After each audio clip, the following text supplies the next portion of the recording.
And now, the conclusion.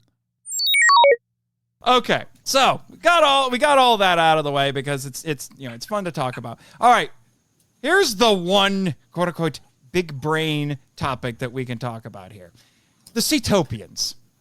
The Seatopians, especially when you dig into some of the essayists and big brain people that I usually source for these episodes, you get into some interesting stuff. And namely, the Seatopians are actually a little atypical for Japanese villains in these movies because they're actually victims of nuclear bombing. Now it's by accident. It's by accident. It wasn't intentional. They were not intentionally bombed. They're just tests are being conducted, and according to Rifle and Galbraith, there might have been actual nuclear tests in the Illusions, from a couple years before this that might have inspired this movie.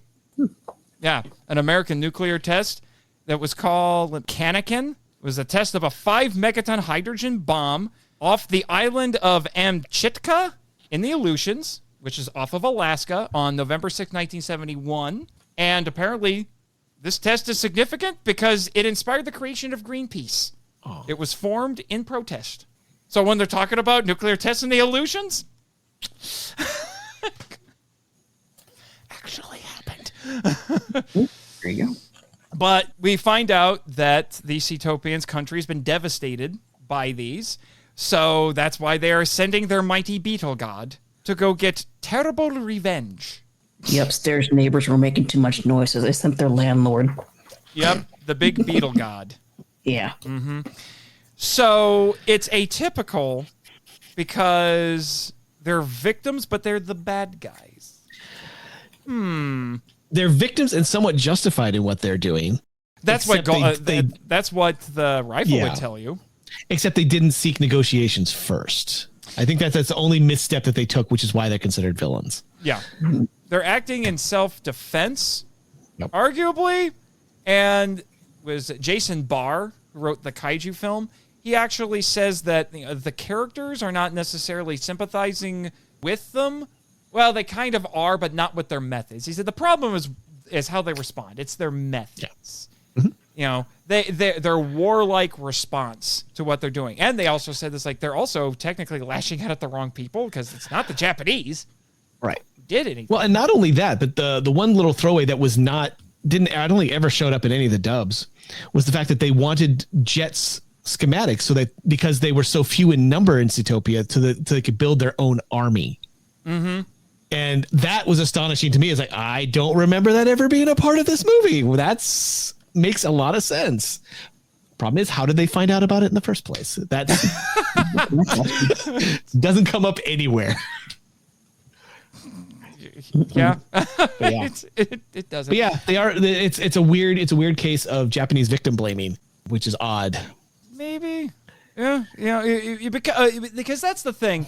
It's un-Japanese in that victims of the bomb are the bad guys, but it's also kind of Japanese because they're responding in what they think is defense. And most of the Seatopians aren't of Asian descent. Most of them seem to be somewhat Caucasian or at least European, which does fit in line with how invaders are typically portrayed in these movies. Yeah. So I mean, it fits. It's an uncomfortable fit. It's a puzzle piece from another set that kind of fits into this one. Mm-hmm. So it's interesting in that regard. So Barr makes the argument that this is kind of, the fact that they're going after Japan and not the U.S., who would have been the ones doing these tests, he thinks is showing a Japan that's, again, kind of caught in the middle in all the Cold War stuff that's going on. It's also worth noting that the Mu Empire, which is probably the most immediate thing to compare it to, the Mu Empire from Atragon, the Mu Empire is doing what they're doing because they're genocidal nationalists. They think they're better than everybody. And they should run the surface world.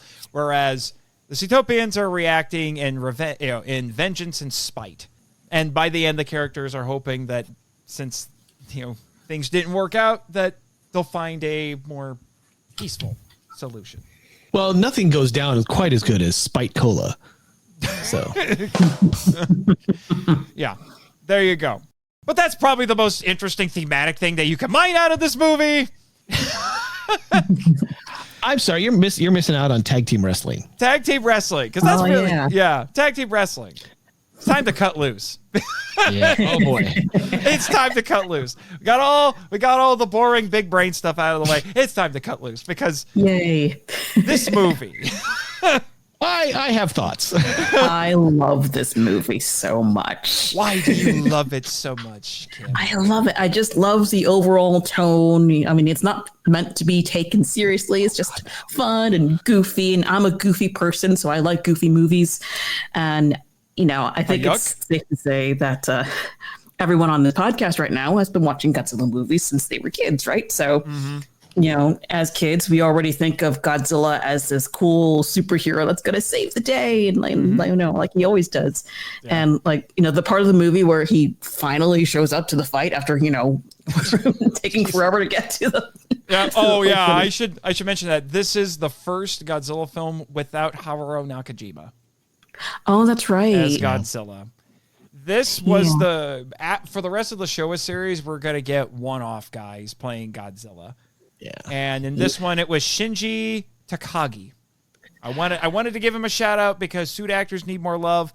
And if you play Godzilla, people should know who you are. Okay. And you know what? He did a fine job. I did not have any. He must have watched Nakajima because he had a lot of Nakajima isms, especially the way he would move his head. Mm-hmm. It was very, very presentational in the later Nakajima movies. So I don't have any problem with what he did. He was great. Mm-hmm. He's fantastic. Yeah. And just to round things out, I'll mention our other suit actors, especially since, I saw an interview with one of them. And by the way, what is it? Sugotoshi Komada. And he's not the only one credited as Jet. There was also a guy named Masachika Mon. Yeah, but the one I saw the interview was Mr. Komada, and he said that being on this movie was one of the best experiences of his life. That's awesome. That's great.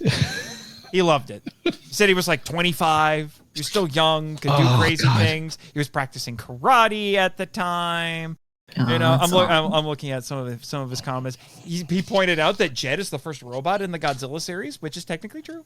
Oh, yeah. That's right. He said the suit was custom to fit him. I mentioned a thing about his legs. He says it took 10 minutes to get into the suit every day. Oh, nice. Oh, wow. He said it was hot, but it wasn't very thick. He did sweat a lot. But he would do was on breaks, he would take the helmet off and unzip the back, and then he would get fanned. I like that. The chest piece was like a separate piece to the rest of the torso, so you could see it move and give him a lot of freedom. Mm-hmm. Mm-hmm. So he said he was mainly directed by Nakano, Teruyoshi Nakano, the special effects director, and not by Fukuda. Nice. Mm-hmm. As obviously, Nakano's handling the special effects up. Although Jet does show up in the drama scenes, that is true. He says that they had about 2 weeks to make the movie. He actually said that it was a challenge to play Jet because Jet's an unemotive robot. But he was told later to act as though something human had entered him, which is kind of interesting. Yes, Damon, I know what's going through your head. It's a cat. It's a cat. And he did say that there were 2 really small holes on the mask that was hard to see out of, so that was really challenging. Isn't that the Ultraman problem? Yes, because they have those same 2 little holes. Yeah. He says he has a lot of affection for Jet, even to this day, and he likes to think of Jet as his alter ego. Aww. That's actually sweet. Mm-hmm. I like that. Yep. And then obviously we have to bring up Kenpachiro Satsuma returns as Gigan. Yep. He was credited in this and in the previous movie as Kengo Nakayama.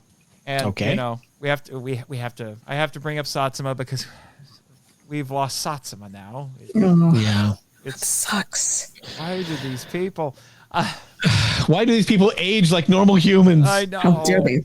Hey, side note, someone check on Kenji Sahara, make sure he's okay. Somebody please check on Kenji Sahara. Sir, are you alive? Oh, last I checked. Okay.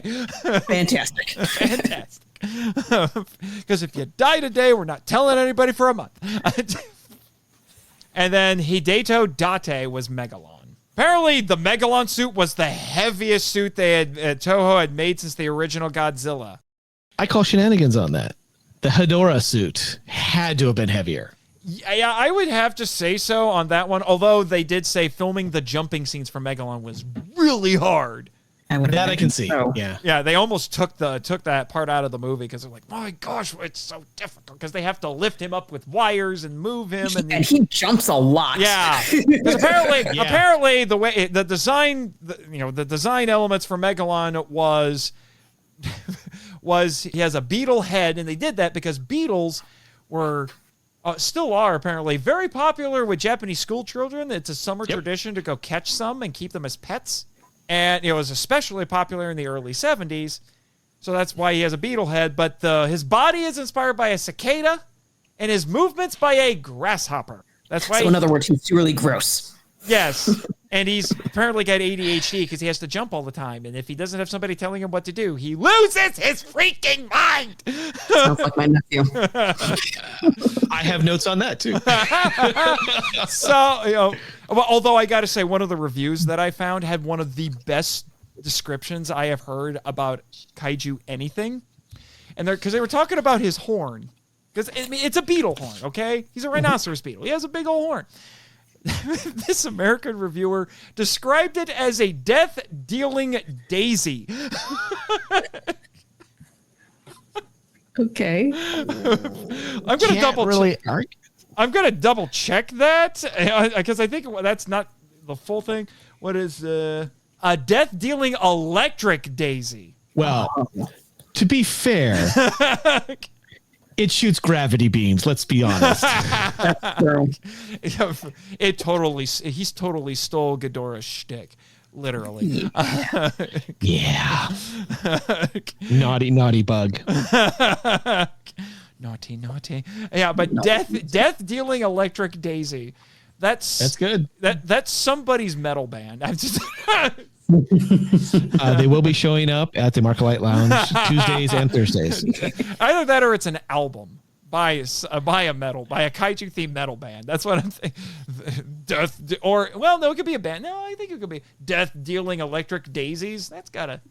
It's an all-female metal band. A kaiju tribute metal band.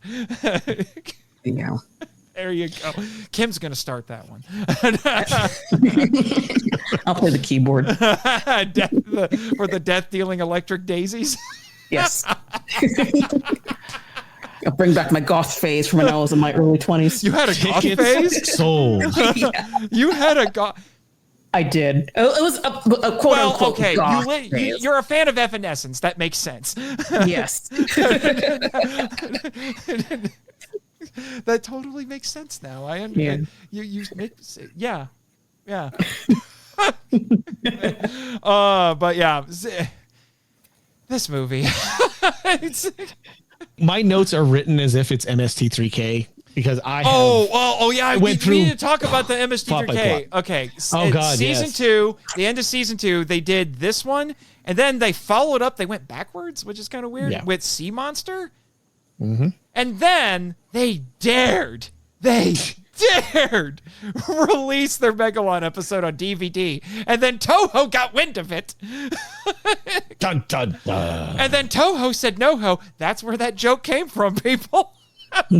Because, and I give them credit, they tried to have a little bit of fun with the fact that they got in trouble. So they put out this set that had had the Megalon episode on one of the discs. And then they got a cease and desist from Toho, had to recall it, and then they did a brand new comedy sketch after the show had been off the air for a couple of years. So we got at least a brand new segment out of this, where they poked fun at the fact that they got in trouble for this. They couldn't even say the title of the movie. Like, when they would try to talk about it, they would say, like, hey, take the disc that's for versa. Like, that was literally what they were doing. They couldn't even say it. They have that. And they're like, I'm so jealous. And then they said, take it, put it in the trash, take the replacement disc and put it in. And I think it was for the giant Gila monster, so at least put another kaiju-related thing in there.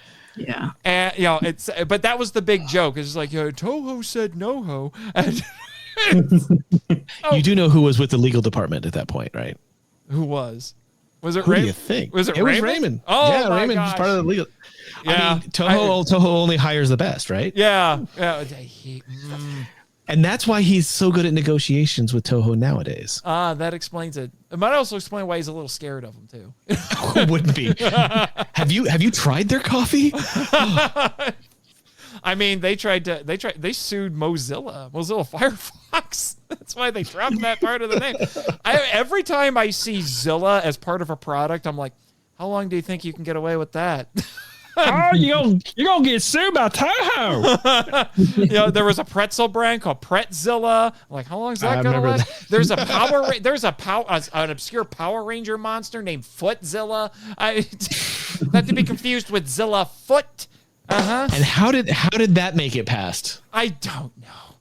There is a Kamen Rider monster that, what is it? It's a whale mutant of some kind or something like that, but it's got in the official translation, it has Zilla in its name because the suffix that's in that was used in the original Japanese name is technically the same one for Gojira. Right. So I'm like, Jira is whale, so yeah. So I'm like, I don't know. No, it's just Ra. Because you put Ra at the end of anything, it's supposed to denote kaiju status. So technically, Mothra is just Mothzilla. Gamera is just Turtlezilla. When you translate them literally. Yeah, that's a shame. Yeah. Who likes literal? Yeah. That's why we don't do literal around here. Yeah. So this movie's gotten people in trouble. Yeah. Can you imagine having to pay exorbitant fees or go to jail over Godzilla versus Megalon? So we put people in jail for less. Come on. You just imagine. It's like, so what are you in for? I put Godzilla versus Megalon on a DVD with guys poking fun at it with robot puppets. Oh my gosh! Stay away from me. Shame. Yeah, you got off easy. I tried to open a fried chicken joint called Chickenzilla. Had no chicken in it. It was actually lizards, but But then my brother tried starting a joint called Chickzilla. Very different place. By the way, come on, Chad. By the way, since we're talking about MST3K, would now be a good time to do the requested dramatic reading? Yes, Kim. Yes. Right, Yas, Queen. Yas. Nate, we should politely mute ourselves so that we do not interrupt this serious reading. Yes, this is very serious time right now. Okay? Very good.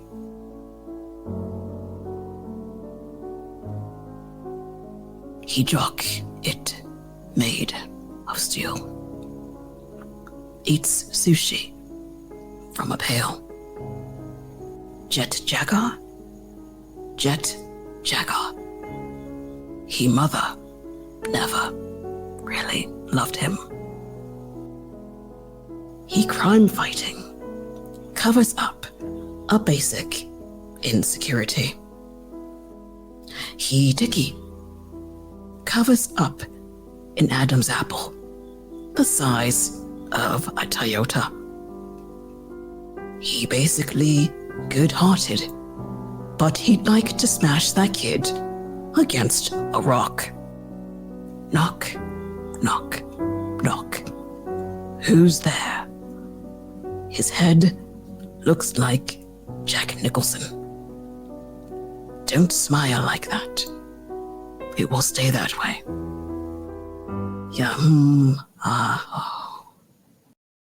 Don't touch my bags, if you please, Mr. Customs Man. Thank you.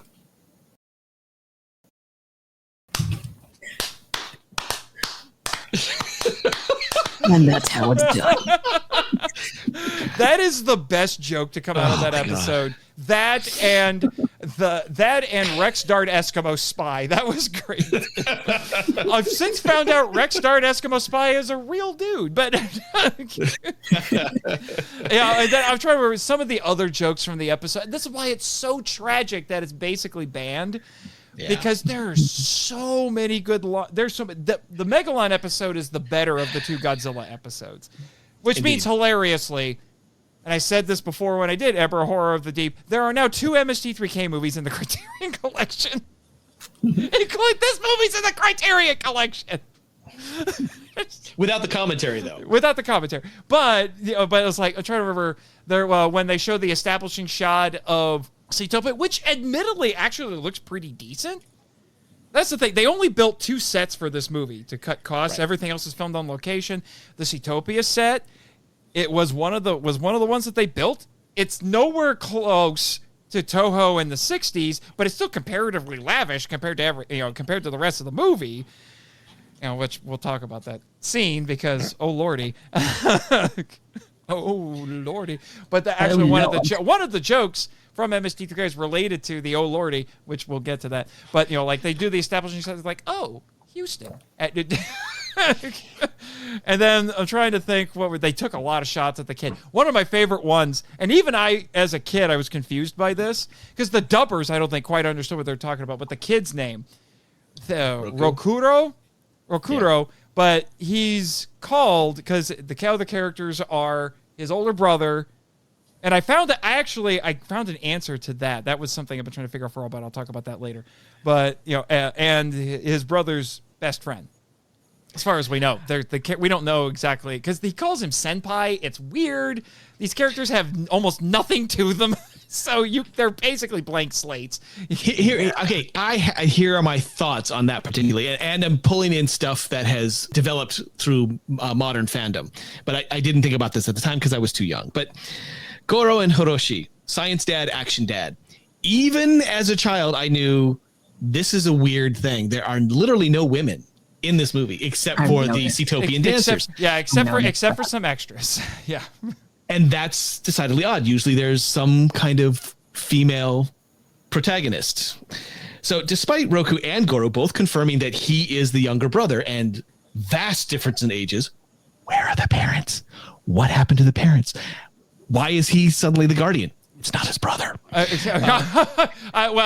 To make this even more complicated, according to one of the sources I looked at, apparently Rokuro and Hiroshi, right? Goro is his brother. Yeah. Goro. They are apparently from a big family. They're like the 5th and 6th children in the family. They're the youngest. This is all the cover story because this is a same-sex couple raising a child on their own. In the early 1970s in Japan, a decidedly conservative society. This is why Hiroshi visits. He doesn't seem to actually live at the house, but he's very comfortable with the house. I mean, he studiously avoids those giant metal cubes hanging from chains in the entry hall. Weirdest house. Which I'm glad it was a Chekhov's gun because otherwise, why are they here? Chekhov's cubes. Chekhov's cubes. Chekhov's cubes. So I actually think I know Fukuda had this was not part of his subtext at all. But if through a modern lens, this is an incredibly progressive movie for 1973. Yeah, I've heard that theory before. It's interesting, but again, like I said, these characters are so underdeveloped. They're blank slates. You could read anything you want into it. But on that same note, though, I mean, the kid, especially in the original now, is by far the superior movie because you don't have that adult voicing a child. Oh my gosh! Did you guys see the excerpt from Galbraith's grumpy old movie where he went? Oh my gosh, he was not nice to the dub actor for the kid. I don't know if I can say. I don't know if I can read what he said and not get in trouble with the podcast gods. I just and to kind of like not only is Hiroshi very comfortable in the house and around the environs and everything, he seems to know where everything is. When we first see them, they're on a hillside having a picnic together. 2 early 70s gentlemen having sodas. And is that wine? Fun fact. Yeah. It was so cold. They filmed this in winter. It was so cold when they were filming on location that Jun Fukuda gave the adult actors whiskey to warm them up. So it was whiskey, not wine. I get no kick from champagne. But that's why in that first scene you can kind of see their breaths a little bit. But still, I mean, it's again, in the 1970s, that probably wasn't a big deal. I mean, even in America, you had roommates and everything. You just didn't think like that. but at least in American films, there was a subtext to what you were seeing. And here, I'm absolutely positive there was none. It's only through the modern lens that we are seeing this. And I think that actually helps the movie, in my estimation. It actually helps because they do provide two different styles of parenting, I guess, because Goro is perfectly fine letting his little brother go off with Hiroshi. I just think it's a fascinating reimagine, and it took other people, younger viewers, to start putting that on the internet. And I, through my reviewing, it's like, yeah, okay, I could buy it. Doesn't hurt the movie. Helps. Mm-hmm. Now, one thing I found, and this was fascinating for me because this was a trend I have noticed a lot. I've been watching a lot of 70s henshin hero television from around this era, and I've been noticing this trope of vastly older siblings in a lot of these stories. And it could be a brother, it could be a sister at points, and whatever, and it could be a younger brother or a younger sister, whatever. But seems to be this massive age gap between these siblings. I'm like, what the heck's going on? According to Mr. Rifle, and this puts it all into perspective for me now. At the time, this goes back to All Monsters Attack, actually. Japanese parents were working so much, they were absent from the home so much that they just weren't around. So it became a popular fantasy for kids to have cool older siblings. So think about that. Early 70s, the kids are going to see this and they see Rock-san, you don't have to wear that red dress. That was one of the MST3K jokes because the dub calls him Rock-san, even though it's Roku-chan in the original Japanese. That confused me as a kid too. But they see Rokuro, and his older brother is an inventor who makes superhero robots. How cool is that? And his best friend is Action Dad. Action. Who has cool cars and is a race car driver and has an Indianapolis 500 sticker on the car. That got me excited. That got little Nate really excited when he saw that. It's like, my gosh, it's a reference to my home state. It's one of two. There's two Indy 500 references in Godzilla movies. The other one is All Monsters Attack. The bully Gabara has a shirt that says Indianapolis 500. That's right, he does. Interesting. Yeah. So it's kind of wild. So like when I heard that, I was like, that makes so much more sense. Because it doesn't seem like that got out of the 70s. But what I can tell, I've only seen that trope mostly in 70s stuff. Yeah. But we're on the subject of Rokuro. We might as well talk about this kid because I have met him. Hilariously, the materials I was looking at, like that commentary, they're like, we tried to find where this little actor went, but nobody could find him. Somebody found him. I have met him. He was at G-Fest last year, wasn't he? Yeah. Yep. His name is Hiroyuki Kawase. Hiroyuki Kawase. He was in 4 movies. He was in this. He was in a Kurosawa movie the year before. A couple years before this, called Dodesca-den, which I hear is incredibly depressing. I haven't seen Dodesca-den yet. And he was the kid in Godzilla vs. Hedorah, literally named Ken. So he's literally a Kenny. And then I think he was in, I can't remember what the other one he was in. He was in one more. He said he did a couple of things on TV. And then he's just like, I'm done. I don't really like doing these. I want to go to school and see my friends. And he grew up, and now he's an airline pilot. He's just a regular guy. So the fact that somebody got a hold of him is like, hey, you want to go to America to a nerd convention to see all of these goofy gaijin who love you in Godzilla movies? He's like, okay. And then he showed up, and he's just kind of like, baffled. Yeah, he's baffled. The goofiest thing. I said this in the Hedorah episode. I'm going to bring it up here again. Were you there, Kim, when they made him? Him replicate the action Baby Rider? No, the action figure slide. Oh, that. Hedorah. Oh, yeah, I was there for that. Yeah, that was one of the dorkiest things I've ever seen. Affably baffled. Yeah, that's how he seemed. Yeah, he most certainly was. But let's talk about Let's talk about Rokuro. Is he a Kenny? Nope. That's actually one of my final notes. It is my considered opinion and judgment that Roku does not fit the mold of commonly referenced to as the Kenny. He's far from a know-it-all. He doesn't intrude himself into adult proceedings. In fact, due to the absence of any women in this movie and his abduction need for rescue, he fulfills the role of damsel in distress instead. I will be taking no questions. Thank you for coming to my TED Talk. I was just saying. Well, then I guess that ends that discussion. That ends that discussion.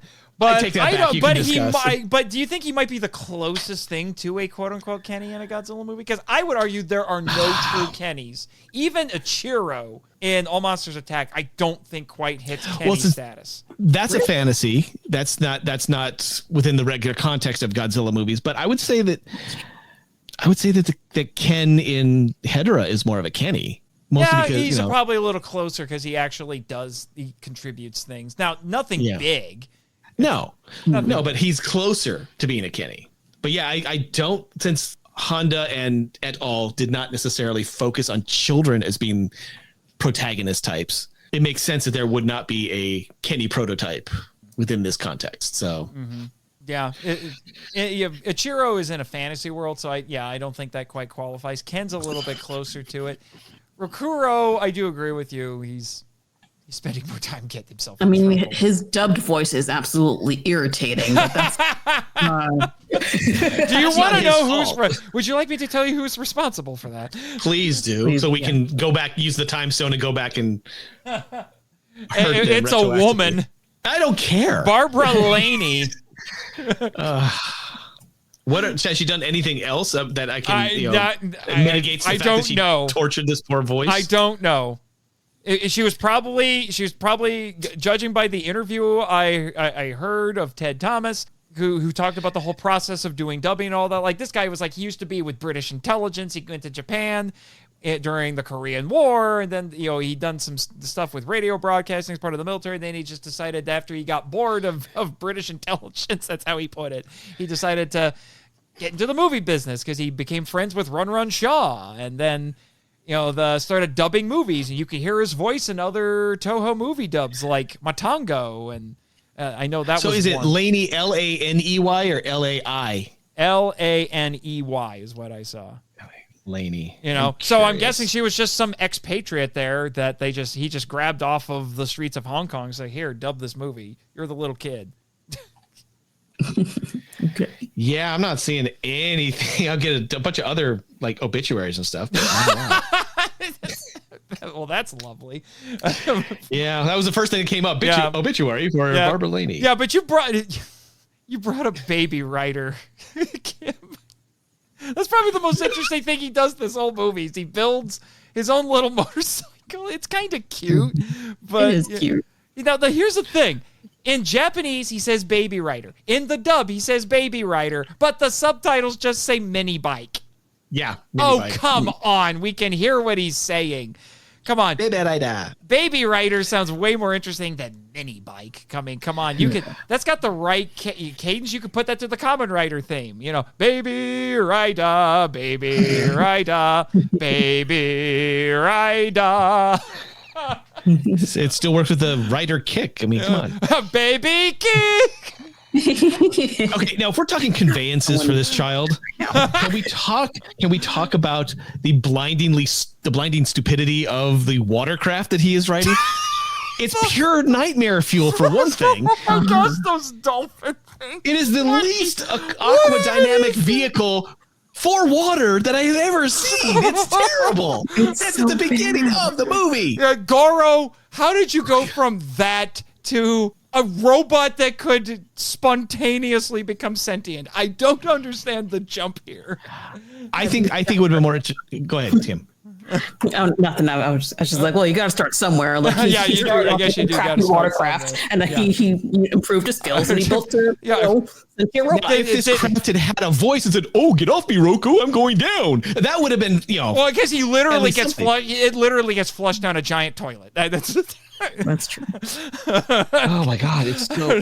When they got to the scene where it's on the shore and they're getting him off, I wrote in my notes, what was it? I'm going to double check this to make sure I get this right.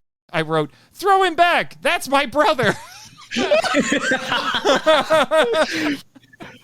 I had the greatest one where the earthquake happens and oh no, my bottled soda fell over. Quick, stagehands, throw some rocks near them, but be careful, we couldn't afford styrofoam, so use real lava rocks. Isn't this thing technically like a Siamese triplet dolphins here? I'm just yeah. There's two miniature ones to do the alternate paddling, but it's not just that. It's the Goro. I never go anywhere without my rocket launcher. Here, rope launcher, grab onto it. This movie is filled with conveniences like that. That's why. What do you think? What do you think goes into Jet's battery? Okay, come on. The more plot convenience we have, it's like it's like you see the little power meter on your phone when the battery starts charging up. That's Jet. Every time there's a plot convenience, it just goes up. It's that, or you have to do a drinking game, like a Godzilla versus Megalon drinking. Like take a shot when there's stock footage, take a shot when there's plot convenience. You're going to be dead from alcohol poisoning by about the 30-minute mark. No lakeside picnic is complete without our handy dandy rope launcher, new from Ronco. Now, beyond all that lakeside miniature that was good is gorgeous. It is stunning, and the draining. I mean, that's that, and now is the dam bursting? Is that also that is new? That is new. Okay, those two. That's where all their money went. That's where all the money went. The suits and those scenes. Those and two the two sets they built. I could not find anything. I just even the when they come down to the edge and see the barren lake where it's finally drained away. Although why it was suspiciously dry right after that is kind of concerning. You could kind of see the still kind of jiggle a little bit from where the miniature and the live action was taking place, but quite good for 1973. I mean, I was impressed, and the dam sequence is like. Oh, wow. Very nice. But Damon, such language. What did I say? The damn scene. Oh, that damn scene. Yeah. Damn scene. You really had me worried. Like, did I say a bad word? That's why Jet's here. I will usually admit. He does that, that's in post, though. He catches that in post. A dump button. I mean, come on. I'm having fun here because I have a strange appreciation for that smiley robot over in the producer booth right now. I mean, I have a potentially unhealthy collection of Jet Jaguar figures, including the Mondo ones, the 5 different color Mondo ones that to this point, I may have to commission Kim to film, take a bunch of footage I film of it and then do a Sentai intro for, because it's basically a Sentai team. I even came up with a name for them, which is Igao Sentai Jetto Jaga. Which is Smiling Squadron Jet Jaguar. I love it. Let's make it happen. Teenage Mutant Jet Jaguar. Teenage Robots Jet Jaguar. Now, there's another thing I want to address, which, again, it's not plot convenience, but it is such a time patter, is all these slow car chases. There's and starting with their drive away from the drained lake. Yeah. It's like, it's not a car chase, but it's like, you're looking at your watch going, dudes, smash work you here, want to know why they did that? According to Rifle, auto racing was really popular in Japan in the 60s and early 70s in Japan, hence why there were lots of auto racer characters in Japanese pop culture. Speed Racer, anyone? I mean, I'm watching Gatchaman right now, and they have auto race references to it, but it was made by the same studio that made Speed Racer, Tatsunoko. So it's just very odd. And I remember this is going again those recollections from my childhood. Is I remember thinking that all these people are going to get in trouble for driving on the wrong side of the road. I was too young to know that they had been influenced by the Brits, so I had no idea that we had a completely reversed way of driving. So I was just a weird little random memory that just popped into my head. My headcanon is that Jinkawa is, they said he's like a rookie amateur. Well, the dub says amateur, the sub says rookie. So, he's a rookie auto race driver. I think my headcanon is that his goal is to be a driver at the Indy 500. That's why he has the sticker. You know, that's because that's the Super Bowl of auto racing. So that's his goal. I like to think he's come to Indiana and he's watched the race in person at least once or twice. And then appropriately, we actually had a Japanese man who won the Indy 500 a few years ago. Nice. So there you go. Put that in your blog, Jimmy, because I don't remember his name offhand, unfortunately. Also, I think Jimmy should also put in that every time that they took a corner, they would use patented car chase tire squeal number 47. Yes. How do tires squeal on dirt? Exactly, but they were there. But hey, come on. The chase where they go down the stairs, that's pretty fun. I know. That's some Italian job nonsense right there. Or James Bond. Bond. Now, I think that I am almost 100% sure, maybe 99% sure. I hedge you my bets a little bit. That had to be guerrilla filmmaking. I can't even assume that they were getting permission for that. That just seemed a little too. They weren't, because they couldn't get permission to film on streets. There you go. I was right. Thank you. Well, no, because that would require that. I guess technically yes, but it would be real guerrilla filmmaking if they were still on the street filming it, because apparently in Japan they just don't close roads and streets off for film crews.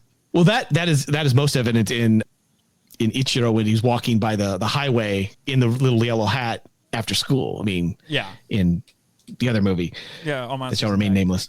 But yeah, you can tell it's like those are real cars, dude. Okay, yikes. Yeah, it was weird. It was just a weird way of filming that they have the slow car chase intercut with Goro and Roku cleaning up after the robbers who didn't take anything, interfered in their house. It's like, okay, why not focus on one and then cut back to the other? But okay, it's like one is 3 action. Weeks. You want to stay with the action. Need I remind you? 3 weeks.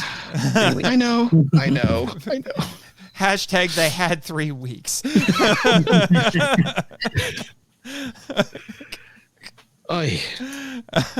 Oh, that's the other thing about All Monsters Attack that I had. We have wanton child endangerment as agents abduct Roku to gain access to Goro's house, and using the original Sandman, not the DC incarnation, but the Sandman's gas gun to knock people out. It's nice to see it make a comeback. Yeah, and those are the same guns that the Disco Space Nuns had in Destroy All Monsters. They must have been arms dealers before their invasion in 1999. That's all I'm saying. I'm thinking the Nebulans.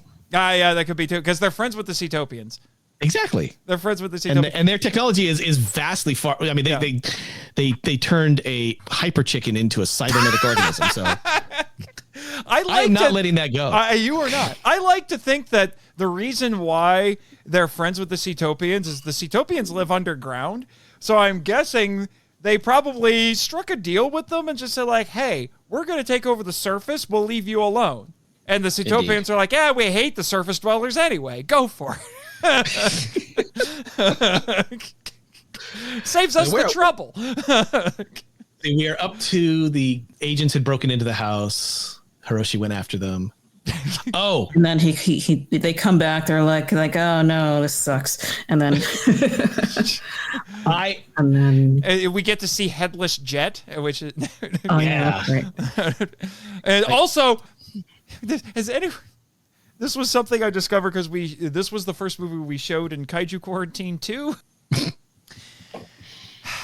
Did anyone ever notice the light placements on that readout for Jet? Light placements. Because when you look at the schematic on the Jet and some of the light placements.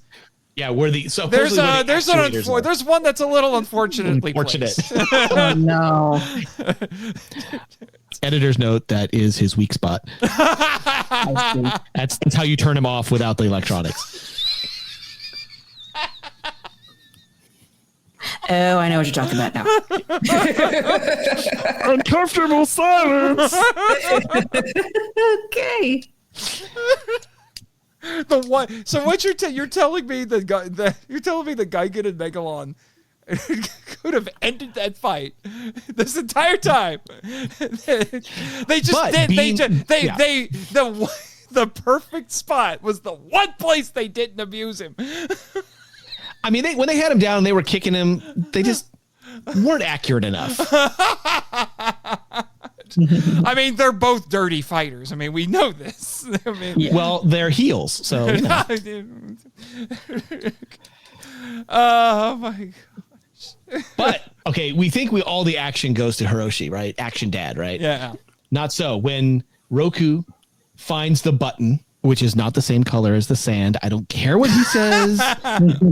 One is plastic, one is volcanic sand. One is. Oh, it's the same color. No, it's not, Roku. Calm down. A similar cover. It's not the same. But then we get Science Dad. And now, sciencing scene, crushing button, test tubes, arc welding sparks, sweating brow, science! Apparently, that was at an actual Honda automotive lab. Yes, because it said, and I my first thought was it said, I call out to Ishiro. No. It's the automobiles. No. And that made me sad. But what are you going to do? Yeah. Not everything can be a deep dive. Right, Fukuda? Right? Can we talk about the music in this movie really quick? Okay. Can we, please? From Reichiro. I'm gonna try to make sure I get his name. It's Reichiro. He did the score for Hedorah as well. This is the only other Godzilla movie he did. Let me see. Reichiro Manabe.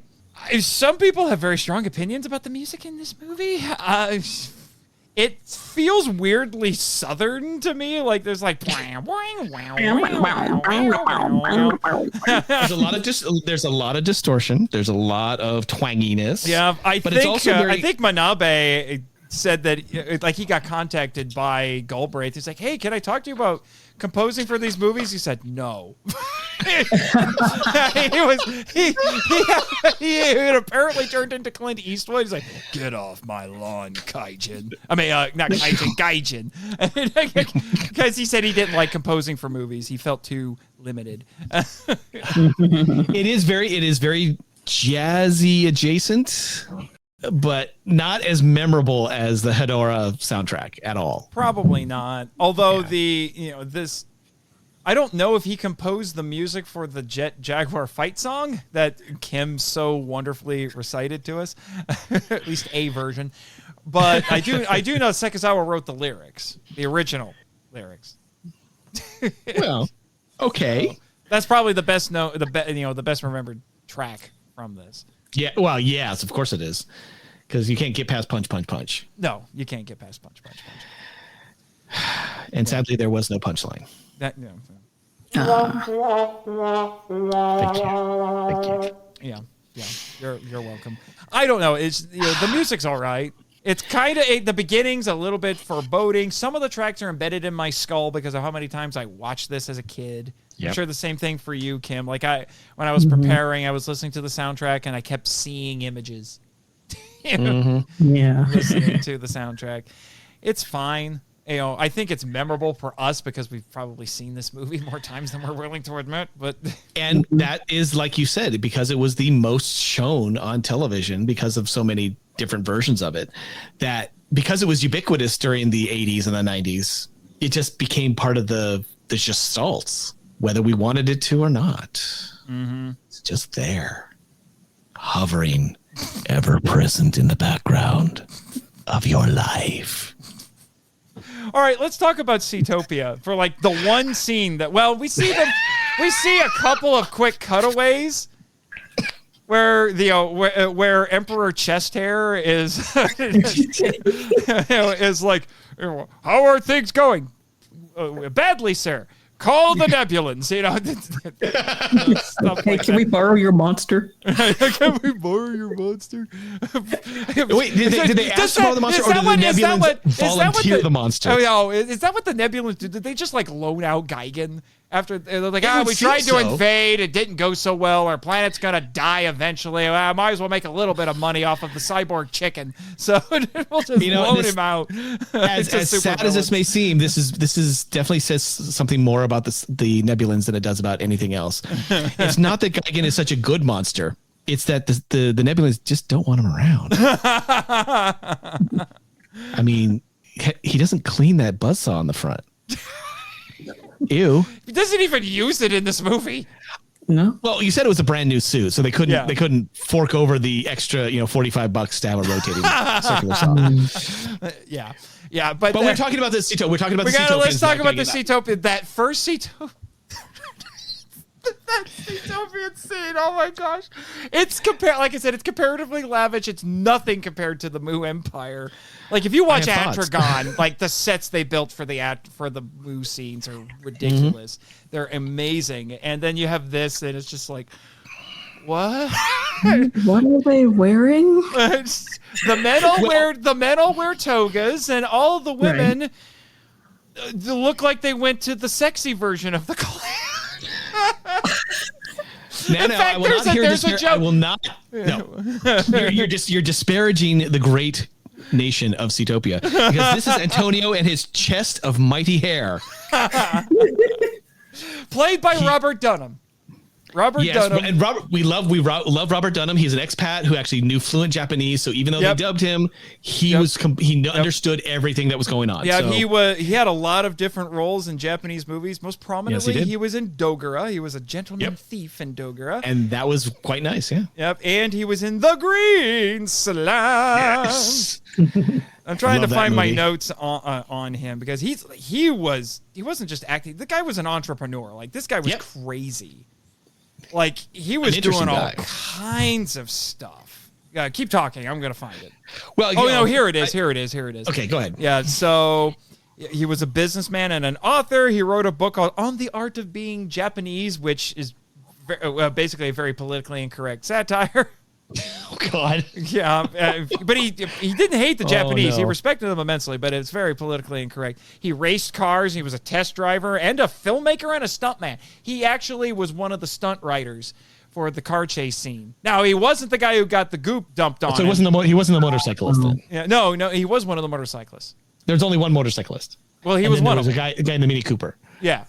Well, he was the motorcyclist, but he wasn't. He didn't get the goop dumped on him. He had to go away to go film a commercial that day. Conveniently, that was an excuse. He didn't want to get slimed. Yeah, probably. Yeah. And he bragged about his luck with the ladies. Apparently, he claimed he dated Akiko Wakabayashi, lucky man, and Linda Jo Miller. Has she confirmed or denied? I'll ask her. And apparently he met Fukuda 3 days before the shoot, and he was cast immediately. That sounds about right, considering what goes on. He got tased by all his castmates for that costume. I'm sure he did. But now, was part of his audition showing how much chest hair he had? 100%. 100%. They're like, well, we were hoping that you had some nice pecs, but the hair will do fine. I mean, it's beyond. Now, see, this all folds in because you have his complete bafflement at being the emperor of Seatopia, and you have this jazzy or neo-jazzy soundtrack, all to the accompaniment of the Conehead Seatopian Interpretive Dance Troupe. The only women in this movie. One of them actually looks kind of fierce, or she's on drugs. One or the other, where they get that close up of her. It's just like, okay, Red Sonja. I mean, but the first half of that dance is completely rhythmless. No one is doing the same thing. And Kim is doing a better dance than them at this point. Thank you, Kim. This is fantastic. I wish we were a video podcast, but as much as I do kind of, and it's not ironically, do love this movie, I don't understand. I can only assume they weren't given stage direction. I don't know because in the 60s they were bringing on an actual dance group that knew what they were doing for things like Infant Island and the Infant Islander dances and all the other things, because I swear Sparrow Island, because I swear Hondo secretly wanted to make a musical with all of these. I don't know where they found those people. I don't know if they were real dancers. I don't know what was going on there. And if this is how you summon a giant beetle god, I would think Megalon would be a little disappointed. Well, to be fair, the rhythmic or the rhythmless dancing was before he said we're calling Megalon to help us. Oh, okay. And it became more rhythmic and more choreographed after that. So one can assume that the director just said, do whatever you want right now. It doesn't matter. Megalon! But Kim, can you give us your best Emperor Antonio Megalon song? Rise up now! We need to put an echo on her voice. Destroy our enemies!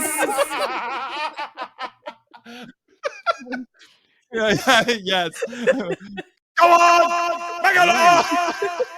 I am still waiting for someone to do a metal remix of that.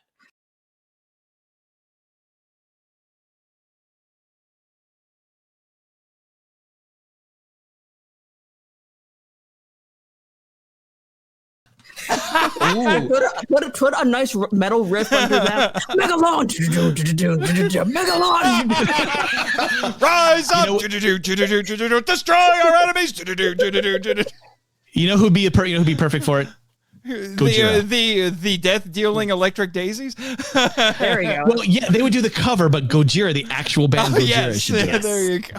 That would be awesome. There's also a band I found out. They're a power metal band. They're actually named Jet Jaguar. You have to send me. Yeah, I have to look it up. And they have a song. The first song that popped up when I looked them up on Spotify after I discovered them on Instagram, weirdly enough, when I was doing some shameless self-promotion for the podcast. They have a song called Jet Ranger. Oh my God. Jet, I believe that you need to contact Raymond Martin at the legal action team and get on some copyright infringement right now. I think he just said he gave them permission. Do you get a cut? Royalties. Only that really? much? Royalties. Really? You know what? Talk to Raymond and get that renegotiated. You need to get more. In all honesty, he doesn't really need money for housing or food. I mean, maybe electricity for power, but we don't know what his power source is. No, he just needs more plot convenience. That's right. You know what I bet Jet does? You know what I bet? Cat food doesn't cost much. You know what I bet Jet does? He recharges himself every night by watching bad movies, and all the plot convenience just recharges. Wait a minute. Does that mean he's going to be on my future podcast? I think that was a maybe. I'd be willing to have you. I got a couple of robot movies that need a host for. So well, there you go. There you go. So that scene. I mean, it's just. The camp is strong in that one. That's all I'm saying. Even in the original Japanese, the camp is strong in that one. 100%. Although I have a miniature entertaining info dump. Okay. Previous to that, when Hiroshi states that Easter Island is uninhabited. Wrong. Lies and deceit. Is he wrong? I did a deep dive. I stopped the movie. I did a deep dive. I said, okay, no. I know that. How else would the Rapa Nui exist if it wasn't for the frickin' island? The island had been inhabited in various peoples, primarily Polynesian descent, since roughly 300 to 400 BCE. Yeah. No, sorry, CE. There was definitely a native Rapa Nui culture living there at the time of filming in 73 because there was a U.S. Air Force base that had settled there on Easter Island between 65 and 70. Do your research. Do your research. Fun fact. Wow. Fun fact. Godzilla, even though Mu and Zootopia are not the same thing, Godzilla fought Manda on Easter Island in a comic book. Okay. Around this time. Okay. Figure that one out. But it's uninhabited, right? Apparently. I mean, you know what? To go back to the, Megalon, destroy our enemies, help us. You are our only hope, Megalon. You fought with my father in the Clone Wars. If praying to a god had such immediate results as Antonio's prayers to Megalon, this is a religion that would instantly get my attention and grudging respect. I respect the Shibojin and Mothra 100%. Yeah. Now, granted, the Zootopia use their god for evil or evil adjacent. Were they disappointed to find out that their god is a coward? I think they were more frightened to know that their god was a complete idiot if he couldn't even function without robotic assistance. Yeah. This is their mighty beetle god, but they need a robot to tell him what to do. Well, are you sure the cat is in Jet's head and not in Megalon's head? Is definitely in Megalon's head because, again, he does what he wants when he wants it. And he was willing to play along. I mean, all cats play with bugs. That's true. Right? This is true. And with the promise of chicken at the end of it. Come on, Jet's a cat. Yeah. Can we also talk about the bizarre anatomy of Megalon? Because how do you put spade hands together and make a drill?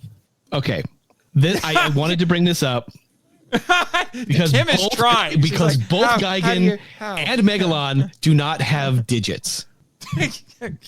Now, with Gigan, he's a cyborg.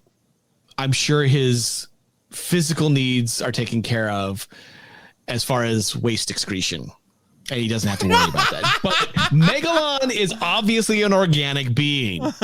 Are you sure?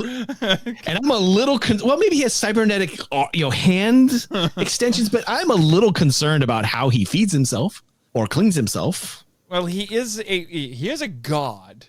So but he seems to live perhaps he is beyond such mortal things. Well, remember, just because he's a god doesn't mean he's not mortal and have mortal needs. He probably still needs to kind of absorb some kind of energy, whether it's food or lava or Cetopians. We don't know if we'd never see those dancers again, do we? They displeased Megalon. You're saying that's where the grenade rocks come from? I wouldn't put it past him. I mean, the dance troupe was not really very good.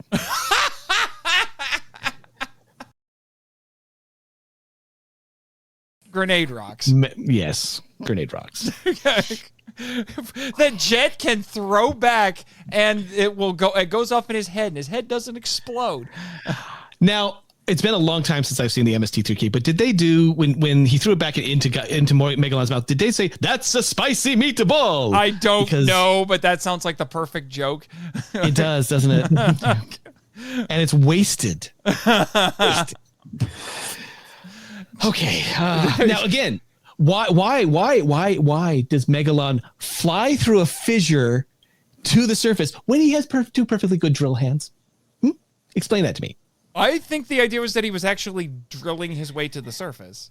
I mean, there's even rumors that he made some of the Hollow Earth passageways himself.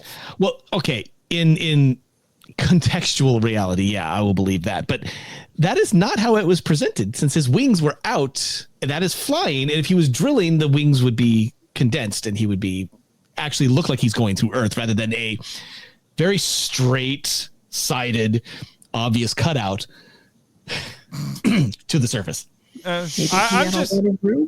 What did you say? Maybe he had a lot of room. I don't know.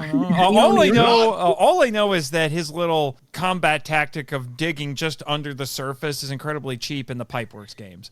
Yeah, it's a cheap shot. Yeah, but it could also be plot convenience. We have to get under the surface somehow, but we're gonna take 10 minutes to do it. It takes Godzilla like 20 minutes to swim to Japan. It's a new suit. He doesn't want to get it wet. He failed miserably at that. No. If you look at it, first of all, when he jumps off, that's from Ebera. Yeah. And two, the suit that's actually swimming away is a completely different suit. Mm-hmm. From a completely, it's the water suit, so it's barely functional in the face. You can't even see it. Fun fact: it's fake Godzilla in the next movie. Yeah, it's the Megalon, not Megalon. Mecha Godzilla. Mecha Godzilla, yeah, it's a Mecha Godzilla suit. Yeah. The Mecha, was the, oh boy. But he takes his cotton picking time showing up. He does. But everything takes so much time. I always joke that Godzilla got stuck in traffic somehow. Tiamat, get out of my way. He's stuck in. He got stuck outside Tokyo Bay, and they kept telling him, "You can't bring that kaiju in here without proper identification." But I am me. No, sorry, you need the proper papers. Sorry. So he had to go back to Monster Island. And then he's like, you did this to the monkey and now you're doing this to me. What? Do I look like Mr. Taco? Well, I mean, which makes sense because we when he actually gets there to start a fight, he's like, "Huh, hey, want to see something? I learned this from a monkey." Picks up a tree, starts beating people. I love that. I love that. That is my favorite part, and then he just tosses him. Yeah, like that didn't work. Well, funny enough, there was a scene that they cut, but it's in a lot of the promotional material where it looks like he has a power light in his mouth like a toothpick. Mm-hmm. It's supposed to be a reference to a popular samurai show because this guy would put a little, he would chew on something in his mouth while he's going around fighting people. Why did they cut that? I don't know. If you watch the trailers for this, you'll be shocked by how much actually got cut from the movie. Yeah. There's a point where Jet actually uses, because he has no superpowers in this. He just, no, not true. He doesn't have energy attacks. He has a laundry list of superpowers. I kept track. I will go over them and liken them to other superheroes. But the flashing eyes that he uses, that I'm like, I like that. to look around. In the trailer, he actually uses them to blind Megalon. Oh, wow. Megalon and Gigan are double teeping him, and he flashes his eyes, and Megalon jumps back. I would have liked to have seen that. That would have been an interesting use. Yeah. Yeah. So give me a second here, and I'll look that up. But where's the? Yeah, I used to think this was a reference to Zatoichi. It's not Zatoichi. It is. It's a reference to popular drifter swordsman Manjiro Kogarashi, created by writer Saho Sazazawa from 2 years earlier. And this story got adapted into a bunch of different things like TV, movies, manga, all of that. So, but yeah, Jet's superpowers. Oh yeah, because he's like Golden Age Superman. He just makes powers up when he needs them because plot convenience. Mm-hmm. So he has size changing, like the Atom or Ant-Man. He can communicate with monsters through charades. Jet never loses at charades. Or semaphore. Yeah. Jet is the master of the Macarena, as Kim was demonstrating. Well, have you seen him on the island? Wow. Yeah, for real. When he visits the Marcolite Lounge and does the dance contests. He's better than Raygun. The undisputed champion. Topical jokes. Anyway, I'm telling you, man, you should have gone. You should have been the one who went to the Olympics for breaking. And he flies. Obviously, like many superheroes. Although I think in some of the foreign trailers, he's called Superman. Oh yeah. So make of that what you will. Because Superman's the only hero that flies, right? Yeah. For some odd reason, on my list, this is an old list from my previous podcast life. I wrote as a superpower looks/fights like Ultraman. I would say, it's actual fight choreography, which is kind of interesting. Yeah. And then I said flashlights and eyes. So I'm like, is it X-ray vision? Is that why he's doing this? Like, I can see you, Beetle Boy. What are you doing down there? Yeah. But he has no energy attacks like Ultraman. And it's like, does it budget? Is it a budget thing? I mean, he has energy attacks now because he gave himself upgrades. He's got to keep up. And he has super strength, which most superheroes, well, not most, but a lot of superheroes have, because like he's deadlifting Gigan, man. Did you see that? He's like, yeah, bro, I do lift. Do you even lift, bro? Yeah. And you know what? He doesn't skip leg day because he is perfectly proportional. Well, it's because of those extensions. Oh, that's right. Yes. The extensions. The lifts. The lifts. But and he breaks Gigan's arm. The jerk. Right before he does that, he just like right over it. It's like, why isn't there like a nasty bone break sound right there? Just like he just wanted casual some arm wings, breaking, man. He just wanted some boneless wings.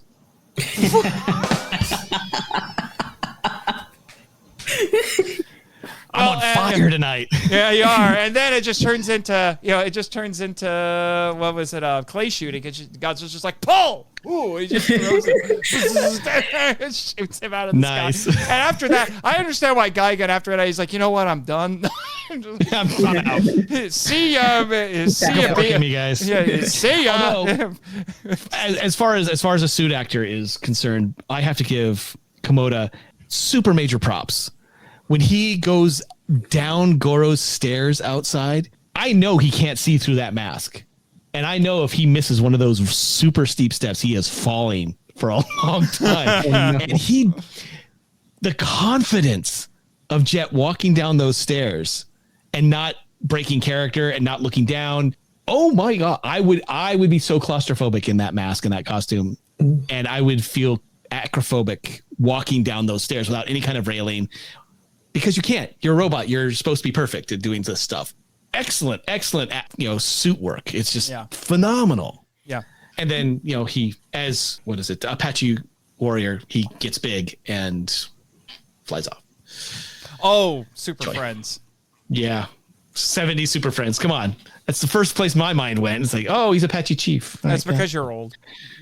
Thank you. as if the white beard didn't kind of highlight that. Yeah, right? but speaking of those stairs, can we talk about Rokuro and is it Jinkawa? Yeah, was it Jinkawa? Yeah, was it still Jinkawa? Their plan for getting back into the lab after the bad guys take it over. Oh, I mean, I get it. I know gun laws are very strict in Japan. Yep. But no one thought, hey, let's throw rocks at him. No. Rocks, that's too obvious. That's too easy. No, man. We're going to go to the conveniently evacuated city to a toy store, and we're going to steal a giant Model Zero plane. Borrow. I love that. It's like, we're just borrowing it. No, you're not.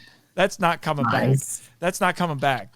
And not to mention, how are you plan on returning it when it's got its nose is full, its nose has blood that came out of the nose of the bad guy. I mean, like, there's like nosebleed transfer here. Okay, this is just that's their plan. It's like, get him to come out and then throw the model plane at him. You could have used literally anything else. Anything. Was this my money says this was Rokuro's plan. Oh, 100%. And Action Dad just like, whatever. Sure thing. Action Dad, well, he is only a rookie driver, and I'm thinking, since he doesn't have any kind of support team working with him, I think Goro is his support team, and Roku, scarily enough. I don't think he's the brains of the group. No, that is definitely Goro. I actually put that in my notes. So, like, Jinkawa is the muscle, Goro is the brain, which I guess by default makes Rokuro the heart. Well, yeah, because he's a damsel in distress. Come on. Yeah. Come on. But we need to take a moment and talk about the two Seatopian agents, because they had the biggest spits of censorship in this movie.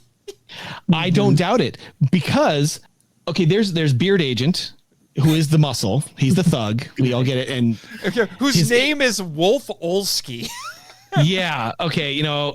The fact that he gets unceremoniously dumped out of a moving vehicle to die on a hillside by two hired truck drivers is very anti-Seatopian. It's like, okay, you went out like a punk, dude. After they steal his gun, and I love how the dub line, because they cut the part where they throw him out of the truck, and the dub tries to account for it. I guess probably not. It was probably not. And tangentially, this is kind of. I was like, what happened to the other guys? Like, we threw him out of the. It was like, well, we got rid of him or something like that. It's like, by get rid of, you mean you murdered him 3 ways from Sunday?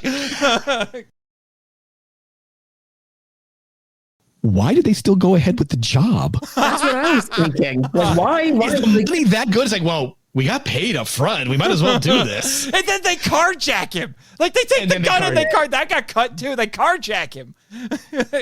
No, that wasn't. Oh, that was cut in the American release. But yeah, it was I was going to say they carjacked him. Like, we're leaving. Let's get out of here. That's Beard Agent's full arc. Now, did anybody else kind of think that the smooth shaven one kind of reminded you of a Japanese Gene Wilder? Huh. Now that you mention it.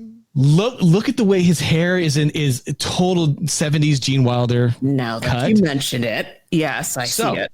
From now on, I will be talking about Japanese Gene Wilder. There's a problem. The MST3K joke about him, I can't unhear and I can't unsee. Uh-oh. Does anyone remember it? No. I think they said that he was the president of the Japanese Oscar Wilde impersonator club or something. A lookalike club. I don't buy it. I'm going with Gene Wilder because it fits with my narrative. Okay. And my narrative is this, that he contacts the Ground Unit 1. I'm assuming that's the beard. To recapture the beard and Gene. Yeah. Beard and Gene. The Wilder beard. But the way he's talking on that, I fully expected him to end it with, "You get nothing." Good day, sir. It had that feel. He was so angry. I am getting so many memes out of this. Now, okay, we got that, blah, blah, blah. Okay, where is he? Beard. Yeah, I got that one already. So he, oh my God, it just makes, it's right here. I know this is great radio, folks. Oh yes. Later on, he knocks Hiroshi down when they come back in. He's in the lab trying to control Jet again. He knocks Hiroshi down and kicks Roku, a child. You may be thinking, okay, he's a bad guy. He kicks a child. We all know he's evil, but this makes him even more Gene Wilder, Willy Wonka. Think about it. Willy Wonka hates children. Did he save any of those children? Oh no! Please stop. Don't come back. Yeah. No. This is Japanese Gene Wilder. This is Japanese Willy Wonka. Seatopians are monsters. Seatopian Willy Wonka. Seatopian Willy Wonka. He has a chocolate shop, but it's all made from seaweed and lava. It's very spicy. Does he use that chest hair for anything? Well, see, that's Antonio. That's the binding agent for all the candy. Now, I will say in that fight that he has with Hiroshi and Roku uses one of those hanging metal cubes to take out Japanese Gene Wilder. Chekhov's cubes. Chekhov's right cubes. there. Yeah. They were shown in the begining, used in the end. It all comes full circle. I want to know who's the interior designer for that lab, because what? I did Rokuro design all that and his big brother just went with it, or it was the missing parents. I was going to say, or is Goro just like tapping into his inner child or something? Unless they served some kind of scientific function, it's probably Roku. But to finish off Japanese Gene Wilder's arc, he is killed by his own God monster in a display of casual indifference that Megalon shows to just about everything. But he achieved paradise, an eternity of chocolate bento. And no children. So that is the story of Japanese Gene Wilder. And I'm done. Oh, that's great. That was wonderful. That's again, best fan theory right there. I've got a lot for this movie. Well, let's. I'm trying to figure out where to even go next with it. I mean, we should probably talk about the ridiculous fight scenes that happen in this. There's one moment we would be extremely remiss if we did not talk about. Oh, we have to talk about that because it's peak cinema. I just want to clip that and send it to Scorsese and say, "What about that, sir? What about that, sir? Dare to tell me, Mr. Scorsese, that is not cinema." Well, art imitates life, you see. So that is that. That's what we have now. I didn't know you had a Martin Scorsese impersonation in you. I don't. I don't even know what I was doing. Oh, I would like to point out that Megalon, just to have another Ultraman connection, he laughs a little bit like Baltan. Yeah. He's like, okay, so are we talking about the wait, human? who just did that? Was that fight? Kim? That was Kim. Yeah. That was. Do that again. I need the Megalon laugh. my God. Nice. Nice. Kim, that is one of the brilliant. greatest things you have ever done in anything. I need more Megalon laugh in my life. I'm going to clip that, and I'm going to use it as a ringtone. By all means, go ahead. As a voice actor, someone who has a million voices raging in his head at any one time, I have trouble doing monster voices, and I know who to call now if I ever need one. Thank you for that. You're welcome. Which it's kind of a slightly more maniacal version of the Boltan laugh is much more. It's much scarier. It's more like whoa, which is originally from a tango. Yeah, I was going to say it's the Matango laugh, right? They came first in it's 67. basically what it is. But Megalon, he cackles. Yeah. But Megalon cackles because he's a little sadist. But he's he's got the he's got the mandible thing going on, so it kind of inhibits the sound.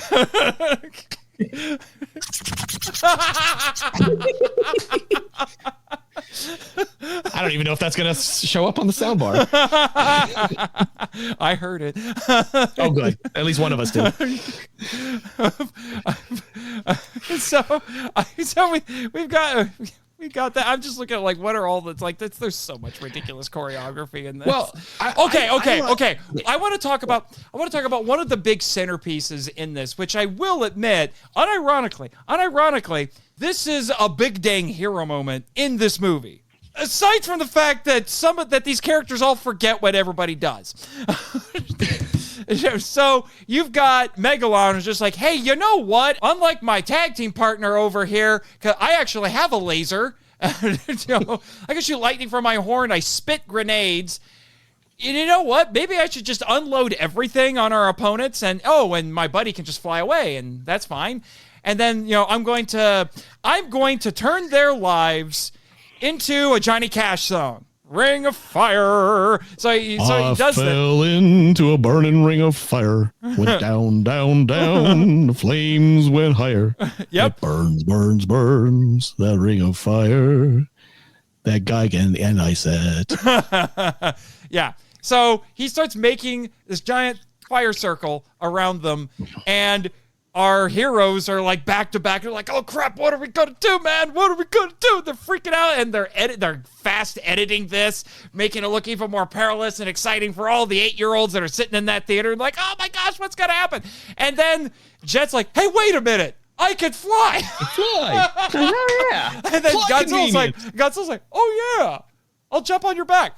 and then he just starts flying away, and even Guy and Megalon are like, crap. But that's the scene I was talking about to you previously when I texted you. Okay, I have to know because I think I saw the same thing. I know what you're talking about.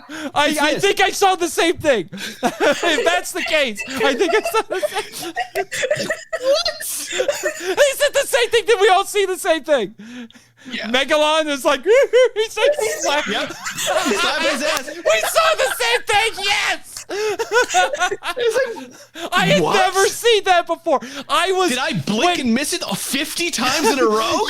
When you texted me, I was in the process of rewatching the movie for this show, and you're like, I saw something during the fight, the blink and you miss it thing, and I'm like, okay, I'll keep my eyes open. And then I swear 5 minutes after that, I did the play. I'm like, wait a second. I actually backed it up. It was like, is he slapping his thorax? You little jerk. What is wrong?